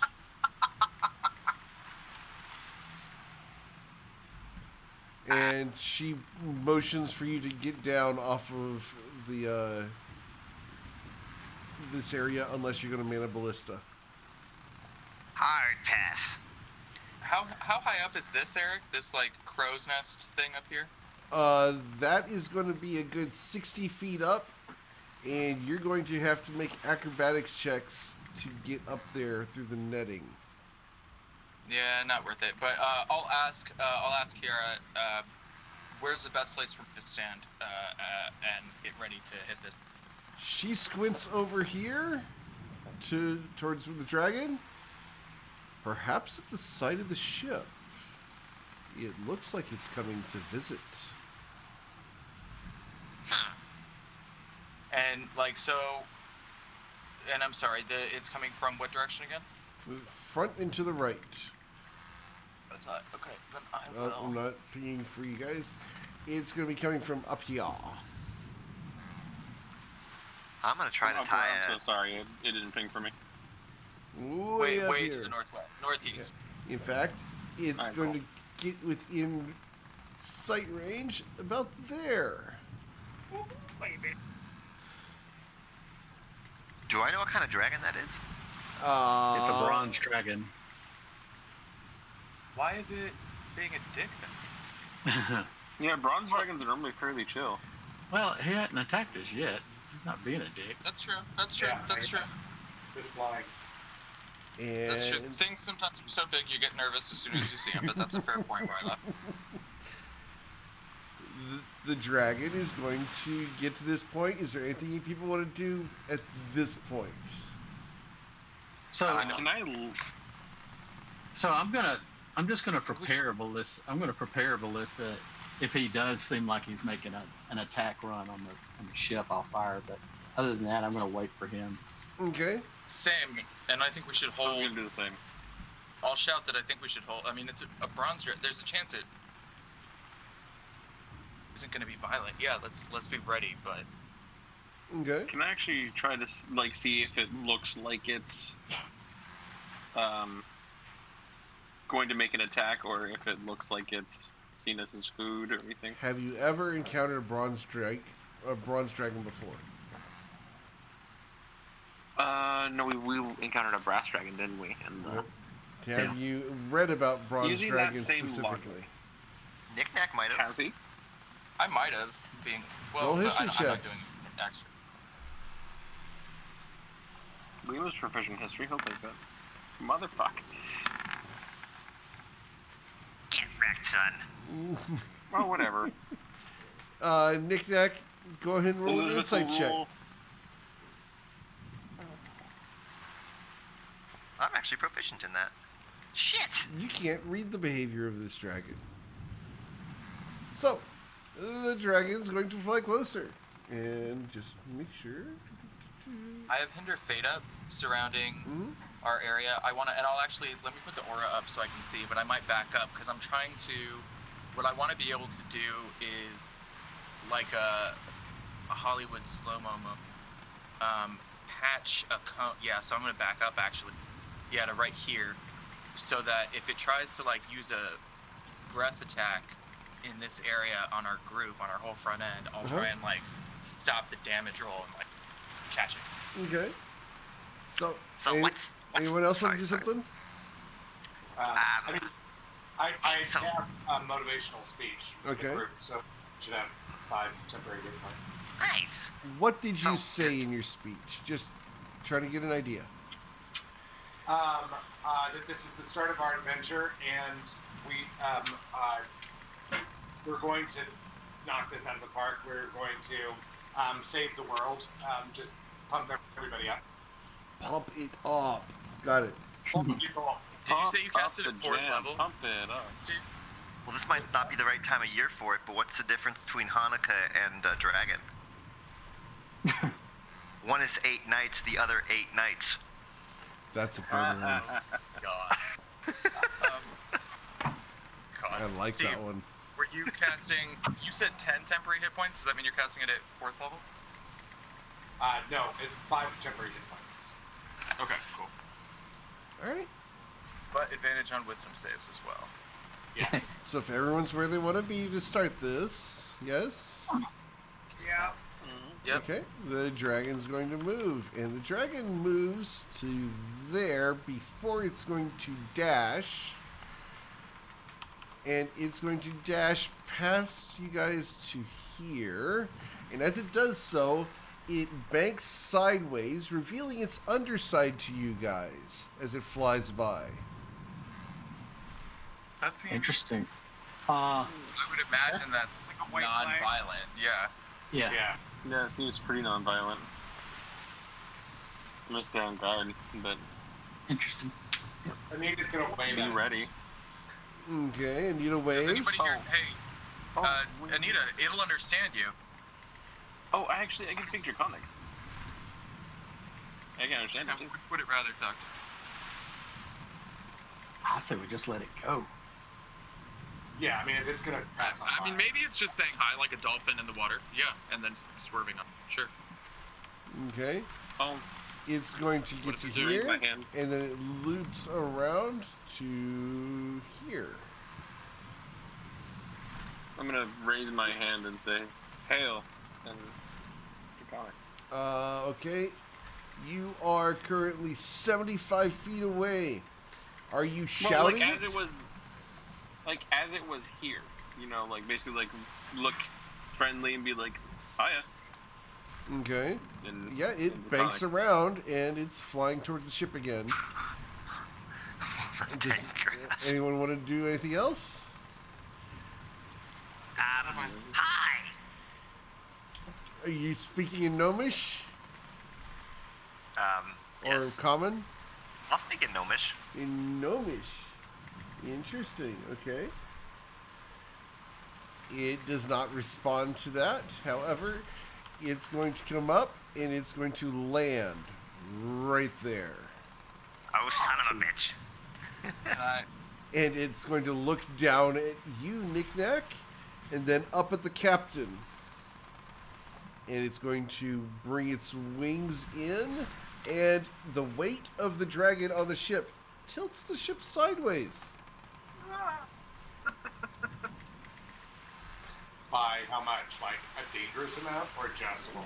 Just enough to, put it a little bit off kilter. And the dragon will turn to the captain and say, "Good evening, Captain." In common? In common. For all of you to hear. Great. So I think at this point we would all turn. I mean, Anita's standing right next to the captain, so Anita's just going to look at the captain and be like, "Friend of yours?" She shrugs at you. Not yet. We make friends wherever we go. Well met, dragon. How can I help you? And the dragon looks at each of you.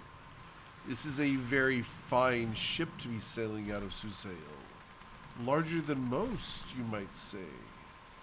Wealthier than most, I would say. Would you have any potential gifts or exchanges for one such as I? I'm open to trading with an esteemed individual such as yourself. I say that, and I still body language wise though, and I tilt my head at Kiara, still ultimately deferring to. The head of the dragon shifts and is going to move so he can stick his head out from under the sail to look up at you on the forecastle. Really? What do you have of value to trade? And he sniffs at you and narrows his eyes very suspiciously. I have a diamond. I have spell scrolls. I have an interesting fan that casts a spell every time you wave it, if you're into sort of a novelty item. I have what this do I very need fascinating with essence extraction. What do I have need of with the fan? The bracelet will never fit me. Please. Do you like the smell of lavender? I have a diamond, and I have spell scrolls. The dragon looks under its wing at the little gnome of lavender. Yeah. Explain. And the head rotates. So now the jaw is down, looking at you correctly under the wing. Happen to have one of these, and I whip out one of my lavender amethysts. It bends close to you. Its massive 5-foot wide head dwarfing you on the deck of the ship. You can smell cinnamon and coriander coming straight off of the dragon's breath. It smells delightful. And it takes one whiff of the lavender amethyst and rears back, pulls its wings out, and holds out one massive clawed hand for trade. What's it? Do I just give him the thing, or is there something in the hand? There's nothing in his hand at the moment. Okay. Here you go. He's taxing us. I'm not about to pay Here is a lavender amethyst. He takes Low-key, it, and he takes it in his massive claw, and you are nearly knocked over. Please roll an acrobatics save. Our acrobatics check, and it should be a 15 to not be knocked over by his wings. You are easily knocked over. I need you to make a dexterity saving throw as you are about to be knocked off the side of the ship. Could Liam rush, even if it's a key point, and try to rush over to help? Okay. Actually, the dragon's going to do it because it's going to provoke an opportunity attack from the dragon. The dragon's going to sweep over and block you from falling off the ship, gently bumping you onto the ship with its tail as it will take off. I'm gonna. Sorry, I don't get taxed. I meant trade. Like, does this look like an adult or like a young adult? It is an adult dragon. It is fairly old looking. I think it's a very fair trade, and to be honest, he didn't tax you, he taxed Knick-Knack. That's fine. Yeah, that's honestly, fine. let's just let it go. It's fine, but I do fire off. I'm like, Silas is like mad and immature, so I'm firing off Eldritch Blast like in the water. In my mouth, it's like, I still have a second one of those. And the dragon comes back to investigate the Eldritch Blasts. And sees you throwing a fit, at which point it will smile and pan around the ship and head off again in that direction over there. At which point it will disappear for the time being. Crisis averted. I was gonna give it a mustache. I thought that'd been really funny. So, That would have been funny. so Got like let me just like weapons. Sometimes, yeah. did I just trade a smelly rock in exchange for not fighting a dragon? Because that is a trade I will take any day. Yeah. Fucking dope. Pretty sweet. I mean, yes. Definitely a like. It's like pouting. Did all it cost me was my lunch money, and I didn't have to fight. Like, definitely. Which like is also Our true lunch for money is like 1,000 French gold pieces. I think we're So fine with that's- that one amethyst. but it That's sucks. one of the few. Yeah, that's one of the few. That's one of the few encounters I felt like, okay, we didn't have a chance of winning. So No, it's fine. I didn't do it. Silas knew not to. Like, he probably bit his tongue so hard it actually bled, but he didn't do it. So what'd you think of that one, Captain? She narrows her eyes as she's watching the flying figure disappear beyond the horizon. I feel we may not have seen the last of him. Well, I I have got a another mustache for rock. him if he comes back. And you guys will watch as the flying figure will return over the horizon and begin approaching the ship again. Oh, god damn it. oh, that's interesting. Still We just alone? call out to Silas and be like, look, this is a chance to make a friend here. Like, we need to make. No, we need, I think I was just myopic. Hang on, I think actually is trading, and he just had to go get what he thought that the lavender amethyst was worth. Yeah, that could and be. I think I was Could just be. making a little bit of a impatient. Hey, and we've been talking about making allies. I mean, Absolutely. Yeah. This is an ally that we want to make. I'm right there with you. I meant it when I said it initially. I was just frustrated that I thought that was that very sincere outreach that I did mean to trade, but I think I was. And the dragon's going to fly across the front of the ship. And as it does so, it bows its head to the figurehead of Sune. And we'll get to there. Anyone want to do anything? Knick-Knack, you gave him the. I mean, I think whatever he's got to return, you should take it. Yeah. Assuming it's not an ass whooping. The dragon will rush before the mast, stopping just for a moment over Knick-Knack, and drops a very round object in front of Knick-Knack where he can catch it easily. Alright, what'd I catch? There. It is a small orb. At the moment, it is nearly completely midnight blue, but there is a sliver of this orb that has bright light on it. Do I know what this is? I shout, "Thank you!"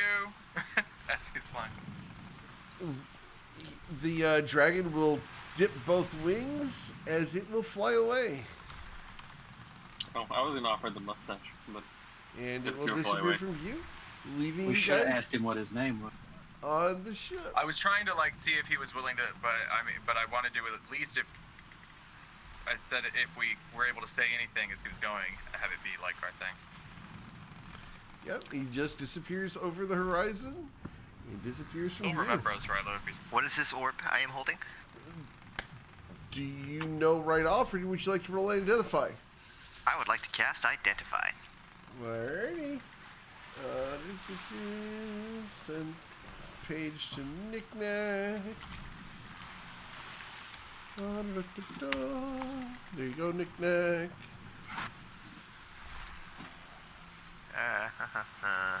Watches the lavender smelling orb. Ah, cool. This is an orb of time. What? An orb of time. Want me to link it? Like THYM or TIME? If you can use it to determine if it's morning, afternoon, evening, or night. What the fuck? That's pretty Fair trade for a smelly rock. Yeah, it's a pretty good trade.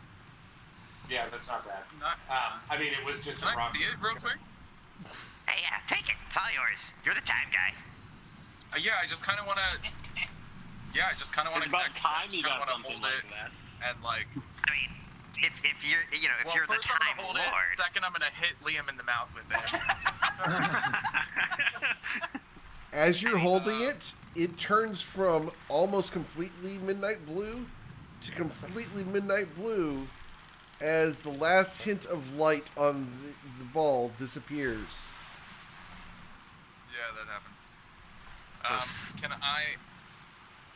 No, go. I'm gonna cast Hinder Fate while holding it, like through the hand that's holding it. I don't know. I just want to connect with this like Sure. magic object of time. It will vibrate in your hand gently. I think, yeah. I will, not satisfied, and throw it in my bag. Okay, This will be fun. So, cool. You gain an orb of time. Knick-Knack, I will gladly, like... I mean, I was the time guy, so I appreciate seeing it for a moment. I shouldn't have thrown it in my bag. You're welcome to keep it. The captain sighs audibly. That could have gone much worse. Yeah. Indeed. I'm glad it didn't. Would any of you like to take first watch tonight? Sure, I'm down. I only need 4 hours of sleep. Very well. Come up here and I will teach you the basics of the ship. And she will spend the next 30 minutes telling you the basics of what you need to know and what kind of things you would need to look out for in case you need to contact her in the middle of the night to wake her up.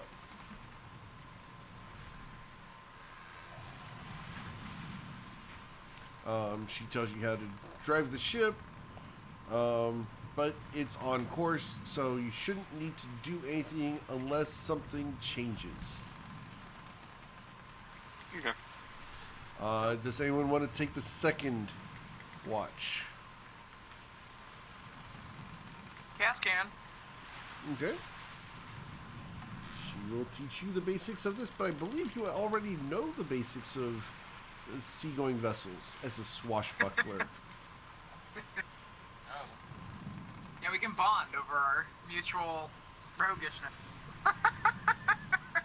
She is not impressed by your joke. Yeah. The joke went rogue.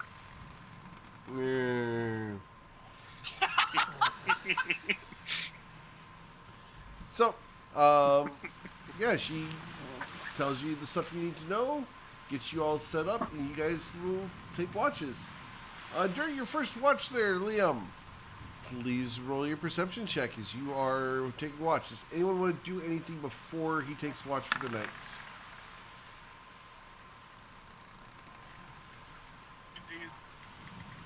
Bread of Fate roll for Knack.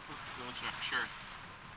Well, actually, I mean, yeah, I guess it makes sense. I'm just nervous about something actually coming up in the night, but it's not. But yeah, I mean, you guys. Yeah, I don't know how long watches are, I guess. So.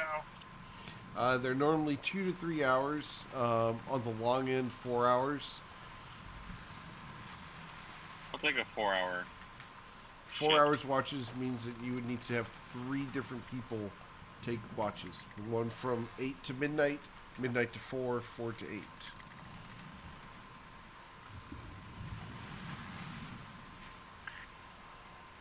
I'll take a 4-hour because, like I said, I only need 4 hours of sleep, and I can take the next 4-hour one. You know, like the. Okay, so you want to take back to. You want to take first and third. Yeah, might as well. I mean, you know, unless someone else wants to do it. But I'll take first watch too, because that way I get one undisturbed section of sleep. Okay. Alright, so Nick, Nack, and Liam are watching first. Did you guys want to do anything before that shift starts up, or during that shift? Do you mind if I try using your? I was going to say, if you would like to, to work with the threads of fate, I will make sure that. Can you bardic inspiration me? I can also assist you if need be. So I mean, if you want to use that 17, or if you want the advantage. I'll only use that 17. Okay, that's. I need a 3 or higher. What spell are you? What spell are you scrying? I'm trying to scribe in their prayer of healing. Ooh.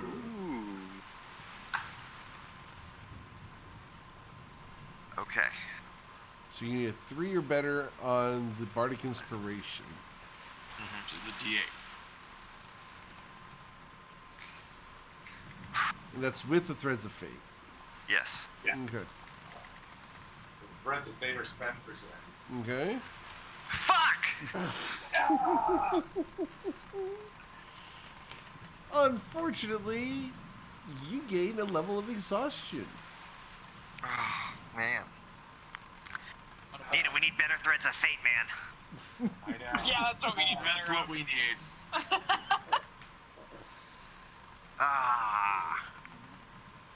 As you are exhausted by the effort of trying to scribe a spell into the Quizilla check. It can be tiring. Yep, can be very tiring, especially as all the words in the book do not line up with as you try to write them down. They keep getting all jumbled, and it's bizarre. It's like it's making your eyes cross. And if you get 3 in a row, then all the spells are wiped out, right? No, if I hit 3, I have to. If you fail 3 in a row, right, then that's gonna happen. Or is that just 3 in general? I forget. I'd have to look that. No, I get a level of exhaustion per every failure, and I can't. No. I can't remove the exhaustion unless I successfully scribe something into the book. Right. Oh, that's rough. Yeah. Wow. Mm-hmm. So you are exhausted, and you will have your eyes seeing the symbols in the Quizilla check all through the night. Yep. Side note, how do I get Shield of Faith onto my spell list? I'm working on that. Okay. I'm probably gonna... Eric, let me reach out to you about this, because I just had to tackle this problem, like, over the long weekend, and I have, like, a way to do it. There's, like, 3 or 4, and they all kind of suck, but I found the one that I like to do, and... Okay. Just see if you have a better one. What I was going to do is I was going to create a subclass called the Quizilla check, and just make it have all of his normal wizard stuff, and add all the spells to the spell list. Oh, nice. Oh, yeah, that's also the way to... Okay, yes, that also works. That's a long... Yeah, but it works better with the spell in the actual spell list. That works. Yeah, that way he can actually click on spells and stuff. Gotcha. Goddamn. You gotta inspire me better. That song was a dud. Well, I mean, it is the end of the evening, and I've been singing all day long. All right. So, Knick-Knack Shelly is exhausted by the Quizilla check for the first time. All right. You have to successfully scribe something from it to remove it, right? Yep. Which sucks because he's now got disadvantage on all checks. Gonna need those threads of fate. Yeah. Those we've got to really have a good threads of fate for tomorrow. If you roll a really shitty one, like a really shitty threads of fate, then just do like a level 1 wizard spell or something, and I'll. It's minimum I would need to get a level 1 spell is a 22. Yeah. Yeah. What I'm saying is I can give you advantage, which would negate Gotcha. the disadvantage. Right. I may have to modify this as we go along, just in case it's too nasty, but we'll see. Gotcha. It's also super powerful, so I mean, it's just. There's up and down. Yeah.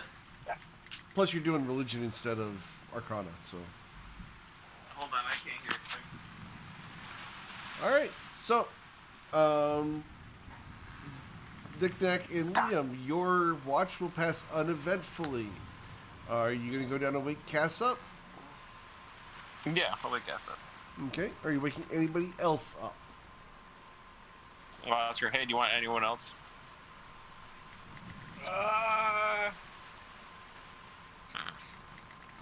Yeah. See if Rilo wants to. Sure thing. Knock on the door. Rilo, you hear? Do you wake up to knocks on the door?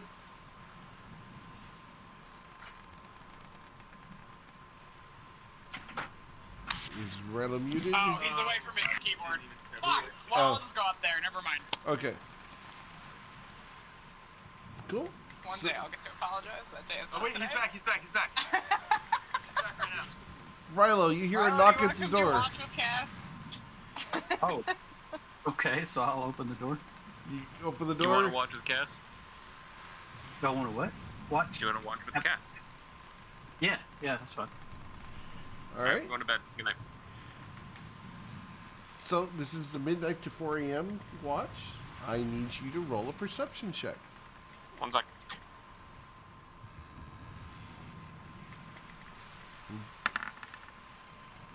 Okay. Awesome. Cool. So you guys. And then Cass is very pointedly not gonna look at Rilo while saying this, but then it's gonna be like, "Hey Rilo, you remember that like blood witch bitch? Yeah. Do you remember how I yelled at you when you saved my life?" Yeah, I mean, we've been through a lot together. I mean, what's going on?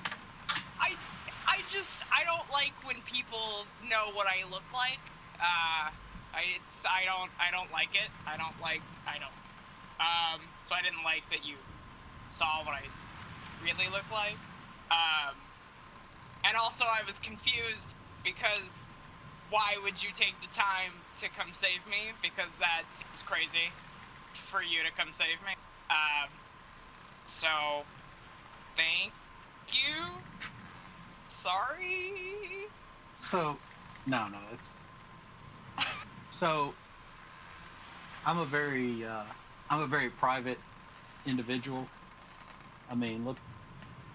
I mean, at my history and my family, and look at all the stuff you've helped me with my brother and my mother and charity and all of that. So, yeah, I mean, we're here for each other. I mean, it took me a while to see this group as more than just a couple of mercenaries, and yeah, now I think we're more friends, and that's what friends do.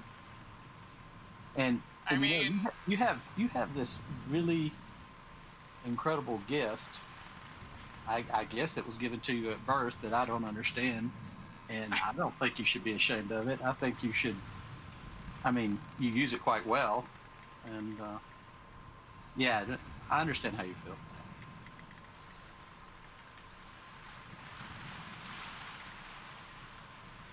Did I lose you? Did we lose you, Cass? they're talking, but they're not hearing. Can't hear you. Might need to reconnect there, Damon. While they're reconnecting, I'm so sorry. I missed almost everything. What happened? Cass and Ryla are having a moment. Yep.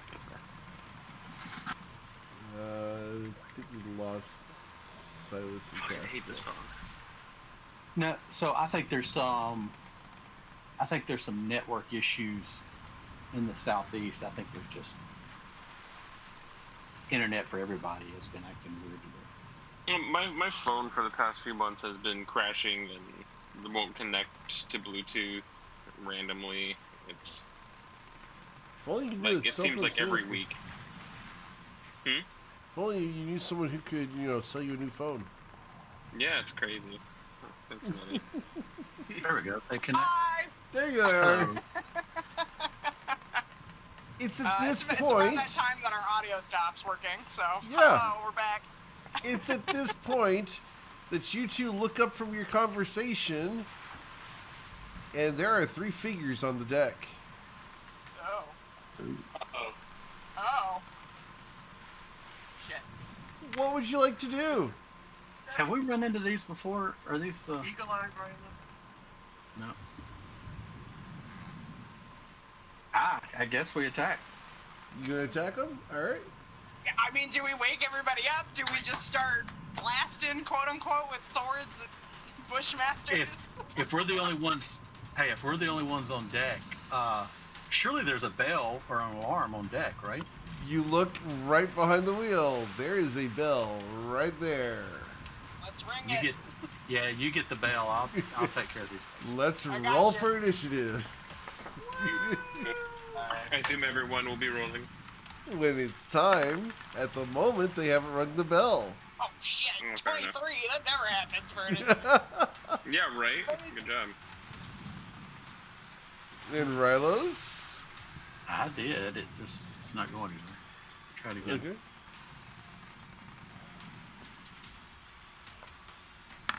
There we go. We Okay. did not long rest, right? No one did.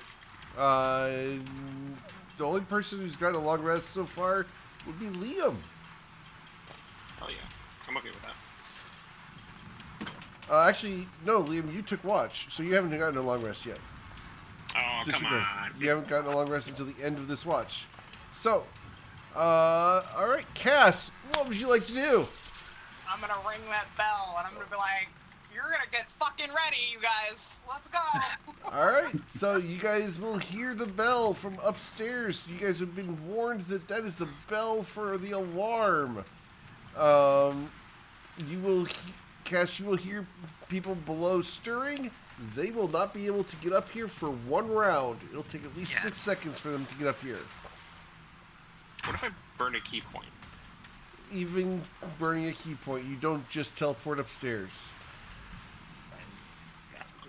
Alright, so it is their turn as they realize they've been seen thanks to the bell going off. And this individual up here with the nice little hat looks over at Cass ringing the bell and realizes just a fraction of a moment too late what you're doing and will cast Hold Person on you. I need you to roll a Wisdom saving throw. I need you to beat a 12.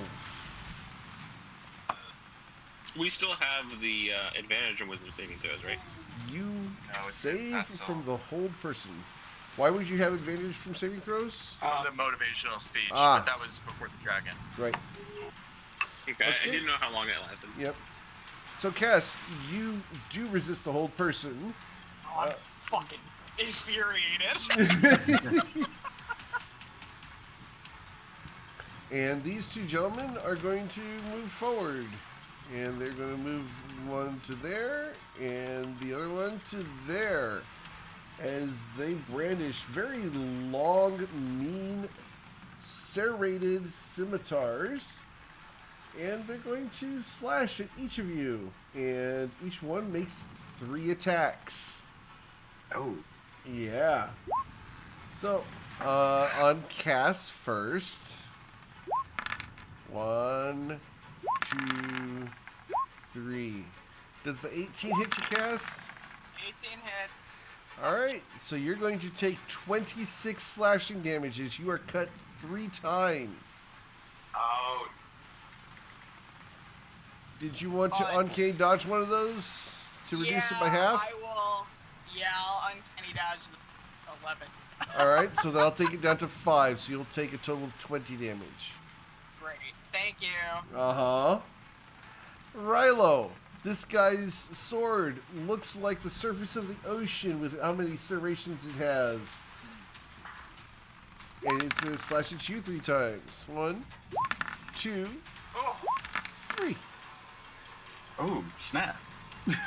Alright. Oh, shit. Does 18 hit you, Rilo? Yes, an 18 hits. Alright. Fuck. So that's going to be 16 plus 22. It should be 38. 38 plus 13. It should be 51. All right. I'll take that. Okay. Goddamn. And then it is Rilo's turn. Kill him. All right. Yeah, he's. So, yeah. You guys ever play Shadow of Mordor? I feel like that's what Rilo is. He's the, Oh yeah. what's his name? Aragorn? Yeah, you'll cut into No, him not Aragorn. for 12 damage. Ooh, 11 probably does not he hit. parries that one. That one's going to hit him for another 12 damage. Okay, and then I will action surge. Okay. You watch as the green blood is pulsing out of his veins, but he is still pretty healthy as you hit him for 8 more damage. And yep, that will also hit for 14 damage. You cut him twice or 4 times, pretty solidly. And he'll, yeah, and the Bushmaster, he'll need to make a con 14. Yeah, con 14 save. Okay. No sweat. Okay, I'm done. He is used to bleeding. All right, the bell has gone off. I need the rest of you guys to roll your initiatives. Do I roll with disadvantage? I can't. You can't don't select think your it's tokens, ability. so, It's technically an ability check. so we're going to go ahead and highlight everybody here and put them on the token layer. Oh, There well, you go. All good. I will add you here. So, do I roll with disadvantage? Yes, you do. rolled so shitty. Liam rolled fuck. a 7. Can I touch Knick-Knack and give him advantage so that he has a straight roll? Using what ability? Using It's fine. It's fine. Vigilant Blessing. Vigilant Blessing? Okay. It's either a 4 or a 7. Either way, it's staying pretty low. I wouldn't mind advantages. All I right. wouldn't worry too much about it. 3. God, that's horrible. All right. So we're going to give you the 4. Give Anita yourself got the advantage 3. on it, Anita. Check the 16. All right. So, you guys heard the bell and are all acting at the very end of the round. Except for possibly Captain Kiara.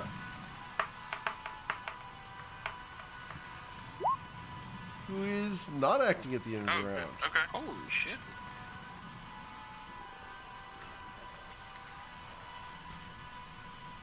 One sec. He might be a ranger. Now that I'm thinking Is about this our tokens are where we actually are, right? Is this where we came up? When you guys ground, come or- up, yeah. You're not currently up, but as soon as it gets to your turn, you will be on deck. Great. it. Hey, Eric, question for you. Yes. This is more just a player curiosity. What is her class? You don't know. Fair enough. She is captain. That's what you need to know. Cass, what would you like to do? I'm gonna use a poison dagger on the guy next. Okay. With a 15, your poison dagger impacts his scales and glances off. God damn it. Alright.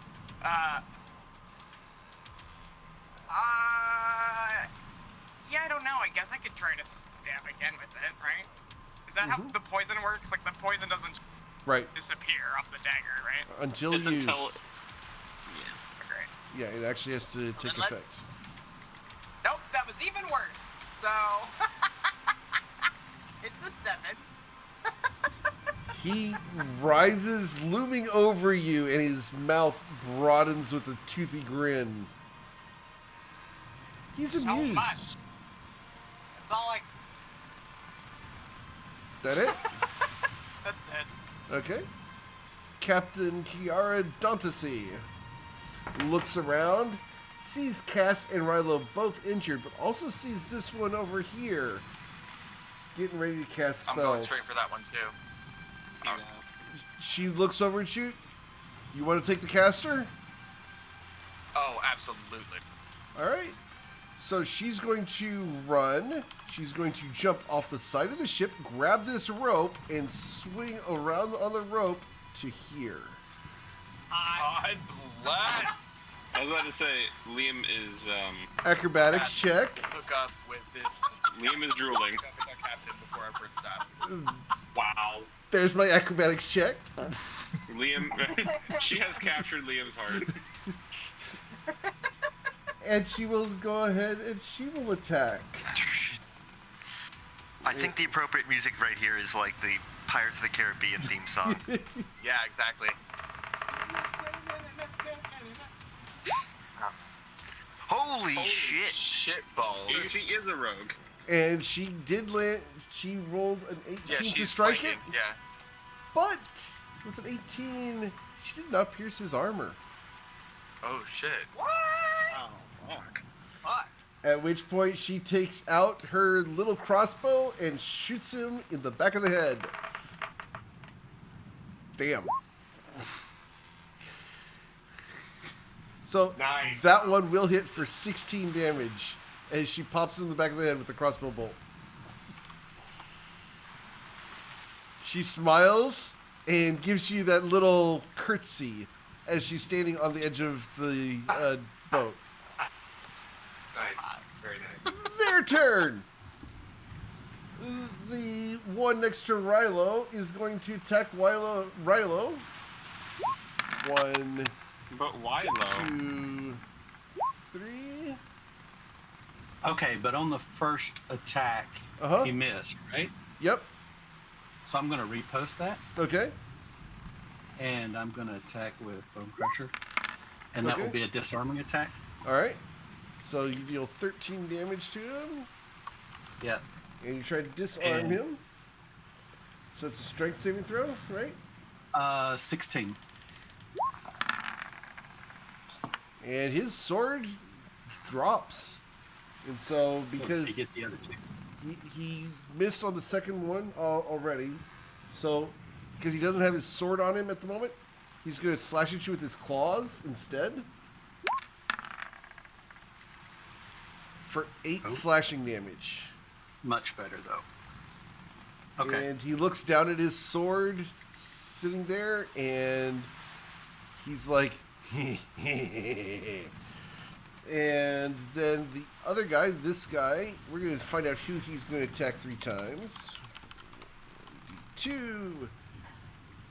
One's going to be cast, 2's going to be... oh, sorry, 1 should be the captain. 2 should be cast. So, on the captain, 1, 2, 3. All right. So against Captain Kiara, the first one, she's going to defensive duelist and parry, and the other 2 miss. As It's she a great fucking feat. spins around, dodging the attacks, as she increased her AC by 3, so she went up to 21 AC.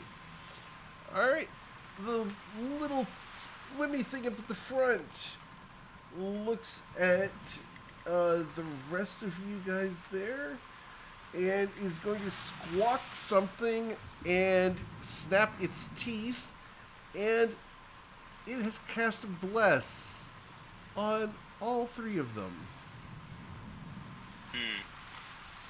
That's not gonna fly. Okay.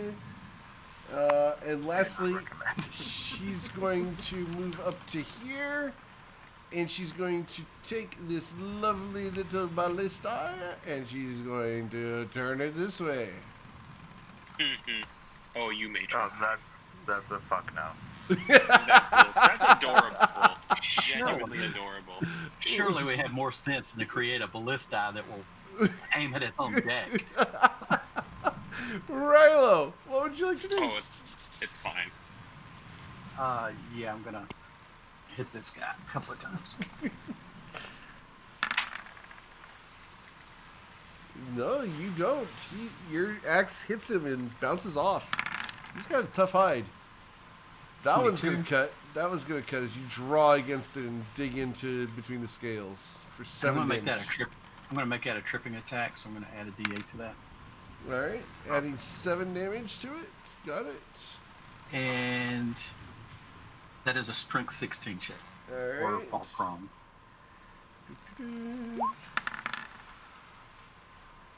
He's not prone. This guy's tough.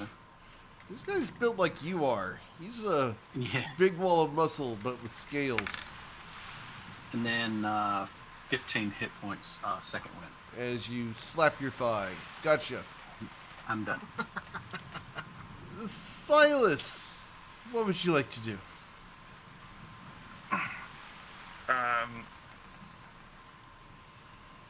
Well, actually, how do we do pies in initiative? Because I think mine's only displaying it, but I know Liam's dex is higher than 14. We're just going with what's on there. Okay. That's cool. Then I am going to... Alright, Silas is going to stock up. 15... 5, 30... Well, hang on. We'll stay right here for a second. Okay. What is this guy wearing? I assume it's like... As you look at it, it appears to be female.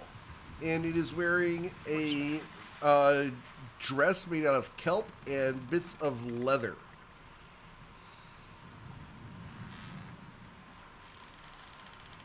Okay, Couple seashells strategically placed. I'm gonna try and blast her the fuck off the boat. Okay. With a gust of wind headed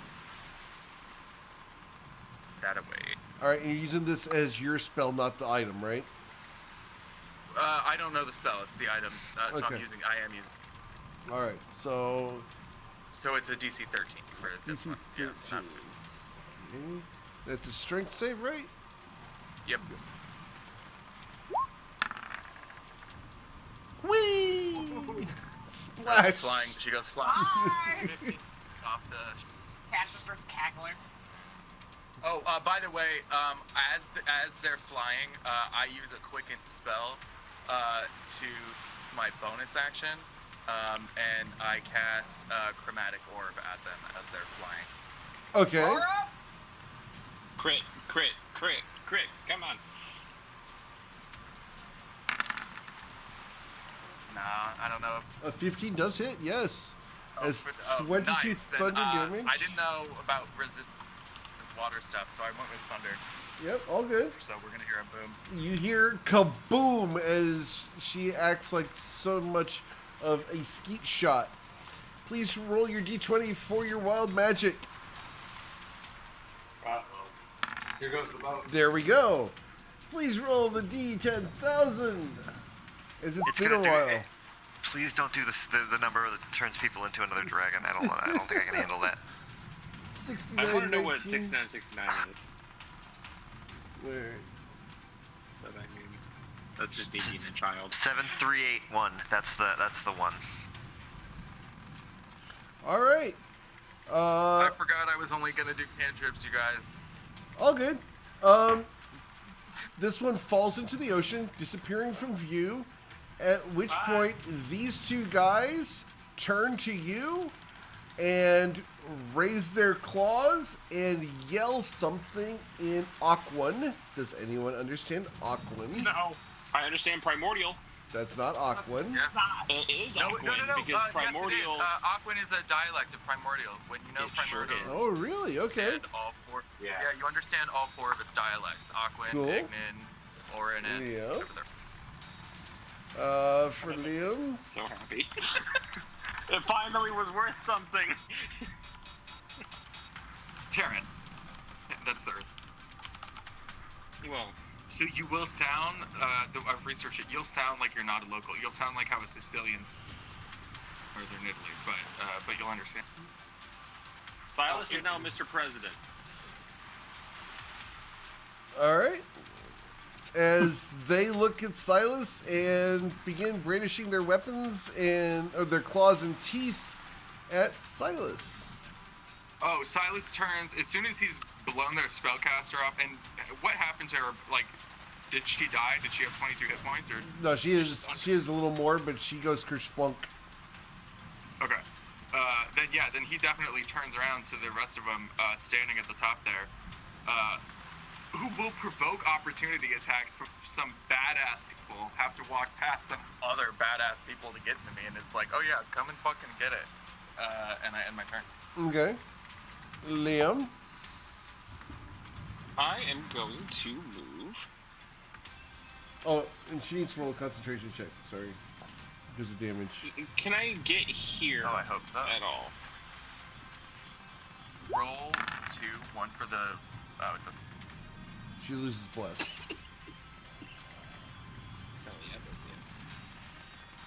What you doing, Liam? Can I get here or no? If not, then... Roll acrobatics to do it, because you're on the edge of the boat. Fair enough. Just well, I was wondering, is that the edge, or was there, a little bit more? No, that's the edge. You're on the edge. Gotta be a 10. Oh, you're on there, but you're not making it look near as good as the captain is. Listen, I just woke up, and I know she did too, but she's cooler than me. Pop, my favorite thing. Okay. The 20 will hit for 9 damage. Stunning strike. Okay. Oh, wrong character. Sorry, wrong one. I'll take that one. No. He's got a +5 to his. Oh, boo. Yeah. Hit him again. Okay. Swinging again. 25 will hit for another 8 damage. Flurry of blows. Pop. Okay. 24 will hit for 6. And that it. Oh, that was my staff. Oh, shit. And you were supposed to hit with an unarmed strike, right? Yeah, so I'll just roll the bludgeoning. Yeah. Or do you want me to just re-roll the whole thing? Reroll the whole thing, please. Okay, fine. Is it rolling? And the unarmed strike just pets him a little bit. He is nearly dead, but he is still vertical. Mr. Cicelli, you've been roused from your sleep for some action on the deck. You came up on deck and you watched a Sahagwin priestess get blasted off the side of the ship and then shot in midair. What would you like to do? Oh, is that what these things are? Sahagwins? Sahooligans? These Sahooligans? Which one? This one I'm assuming feels less injured than that one?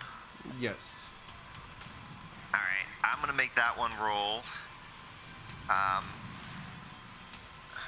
A wisdom saving throw, DC 15.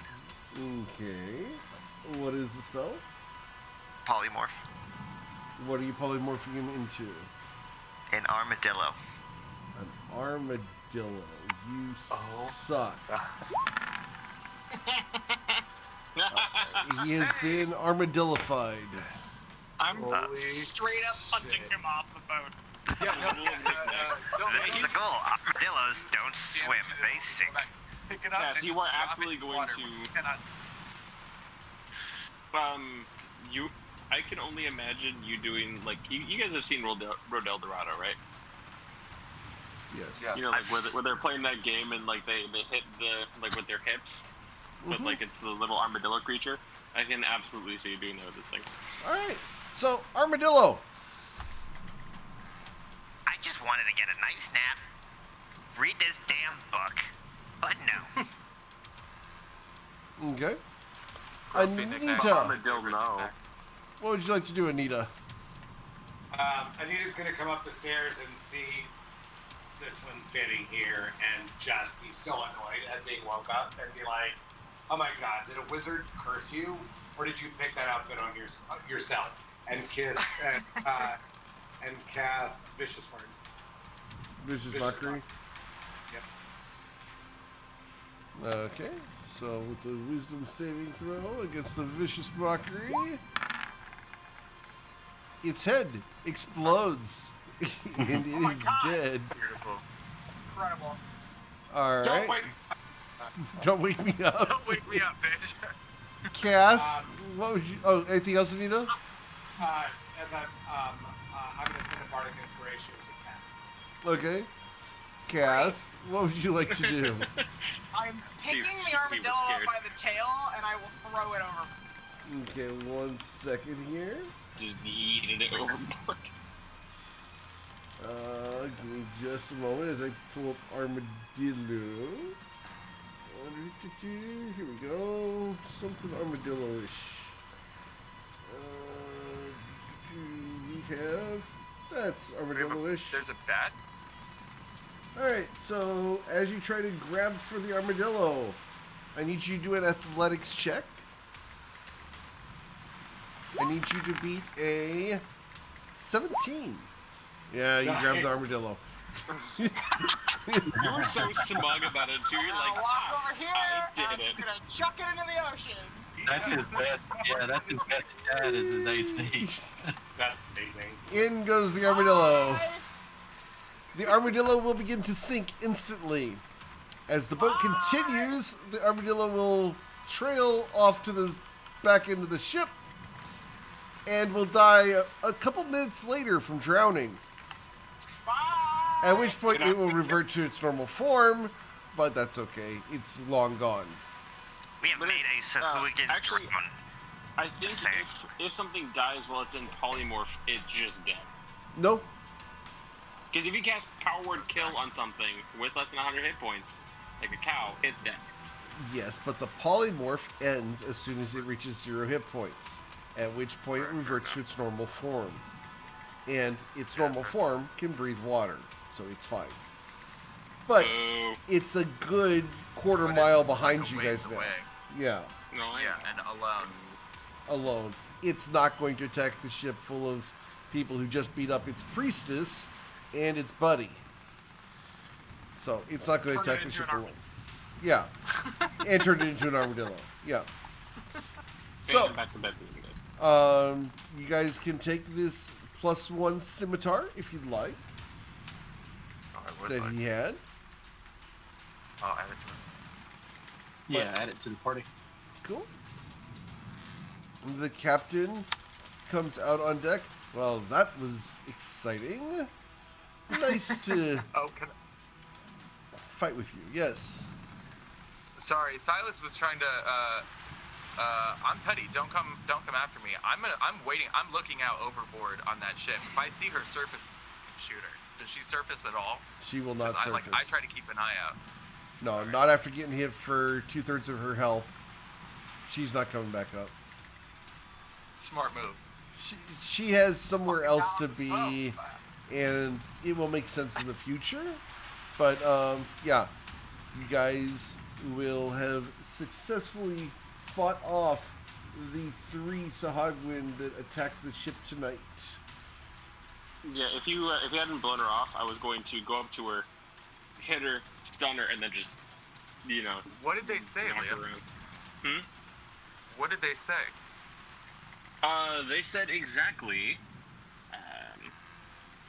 we do hereby swear to slay that man at all costs.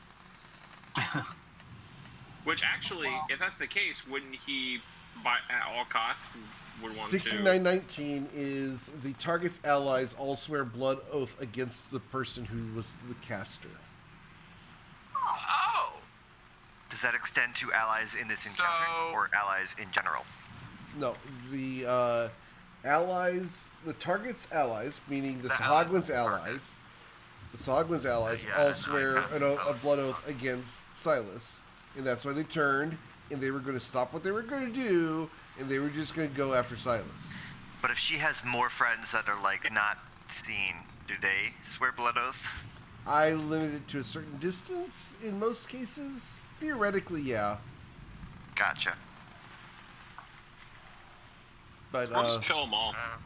It's fine. But as far as knowing what exactly the spell did, you could roll an Arcana check to find out if Knick-Knack actually knows what the wild magic did there. But may I assist to get that proficiency? Yeah, sure. So Knick-Knack knows what the wild magic did. No, I rolled a 10. I have disadvantage. But with that's right, with the advantage and disadvantage, so 10. So no, you have no idea. All right. So Kiara has taken her long rest. She is going to go ahead and stay up and man the ship, and send you guys to bed after kicking this thing off into the ocean. But I asked Kiara, so Ogden like attack like that just periodically? Like what, looking for jewels or something? Is it like piracy? Is that common? It's very common for Sahagwin to attack ships in the Lake of Dragons. They have a variety of villages under the sea. If we happen to go over one, they tend to be very territorial. Got it. In this case, it would have been a very small village, as they only sent 3. If we went over a city, it would be a different story. We could face easily 30 to 40 of them. Gotcha. Great. So I'm more interested in the ballista that can be aimed at our own ship. Yes. Is there a function? Is there a reason for that function? Some of the Sahagwin grow to be very, very large. I had those installed specifically for anti-monsters. I want to be able to shoot the large creatures off of the ship. Okay. I also just imagine that you need a high degree of mobility on your ranged weapons when one of the targets are going to be like dragons that are flying in circles. Also, the ballista are not just able to turn and face a ship, but the ballista on the starboard side can shoot all the way 360 degrees to the port side. So you can actually shoot double ballista in one direction. Yeah. Okay. It's just it takes an entire action to load the ballista and then an action to fire the ballista. But they are very damaging if they hit. So, Cass. Yo. As everybody starts heading down, I guess, to their bunks. So what was the last thing you heard just before we were interrupted? You told Cass that being, you didn't say it like this, but being a changeling was a gift. And Cass was very emotional about the fact that you said that and was trying to play it off like, yeah, it's Yeah, and I, I'm kind of sorry that I judged you the way I did when we first met. I'm very suspicious about people, and maybe you didn't deserve that. you're in good company for that, man. I think we're past that now, though. I think we're friends. So, yeah, you don't have anything to apologize for. I think we're all past that. I don't know how to communicate to you that Cass feels a lot of feelings right now and is just like very actively not looking you in the eye because they're just like, friendship, yeah. Yeah, so Rilo will let it go. Yeah, he'll let it go and he'll head down towards his boat. And as they head down to their bunks and the ship sails through the night, you guys feel slightly more powerful as you will level up.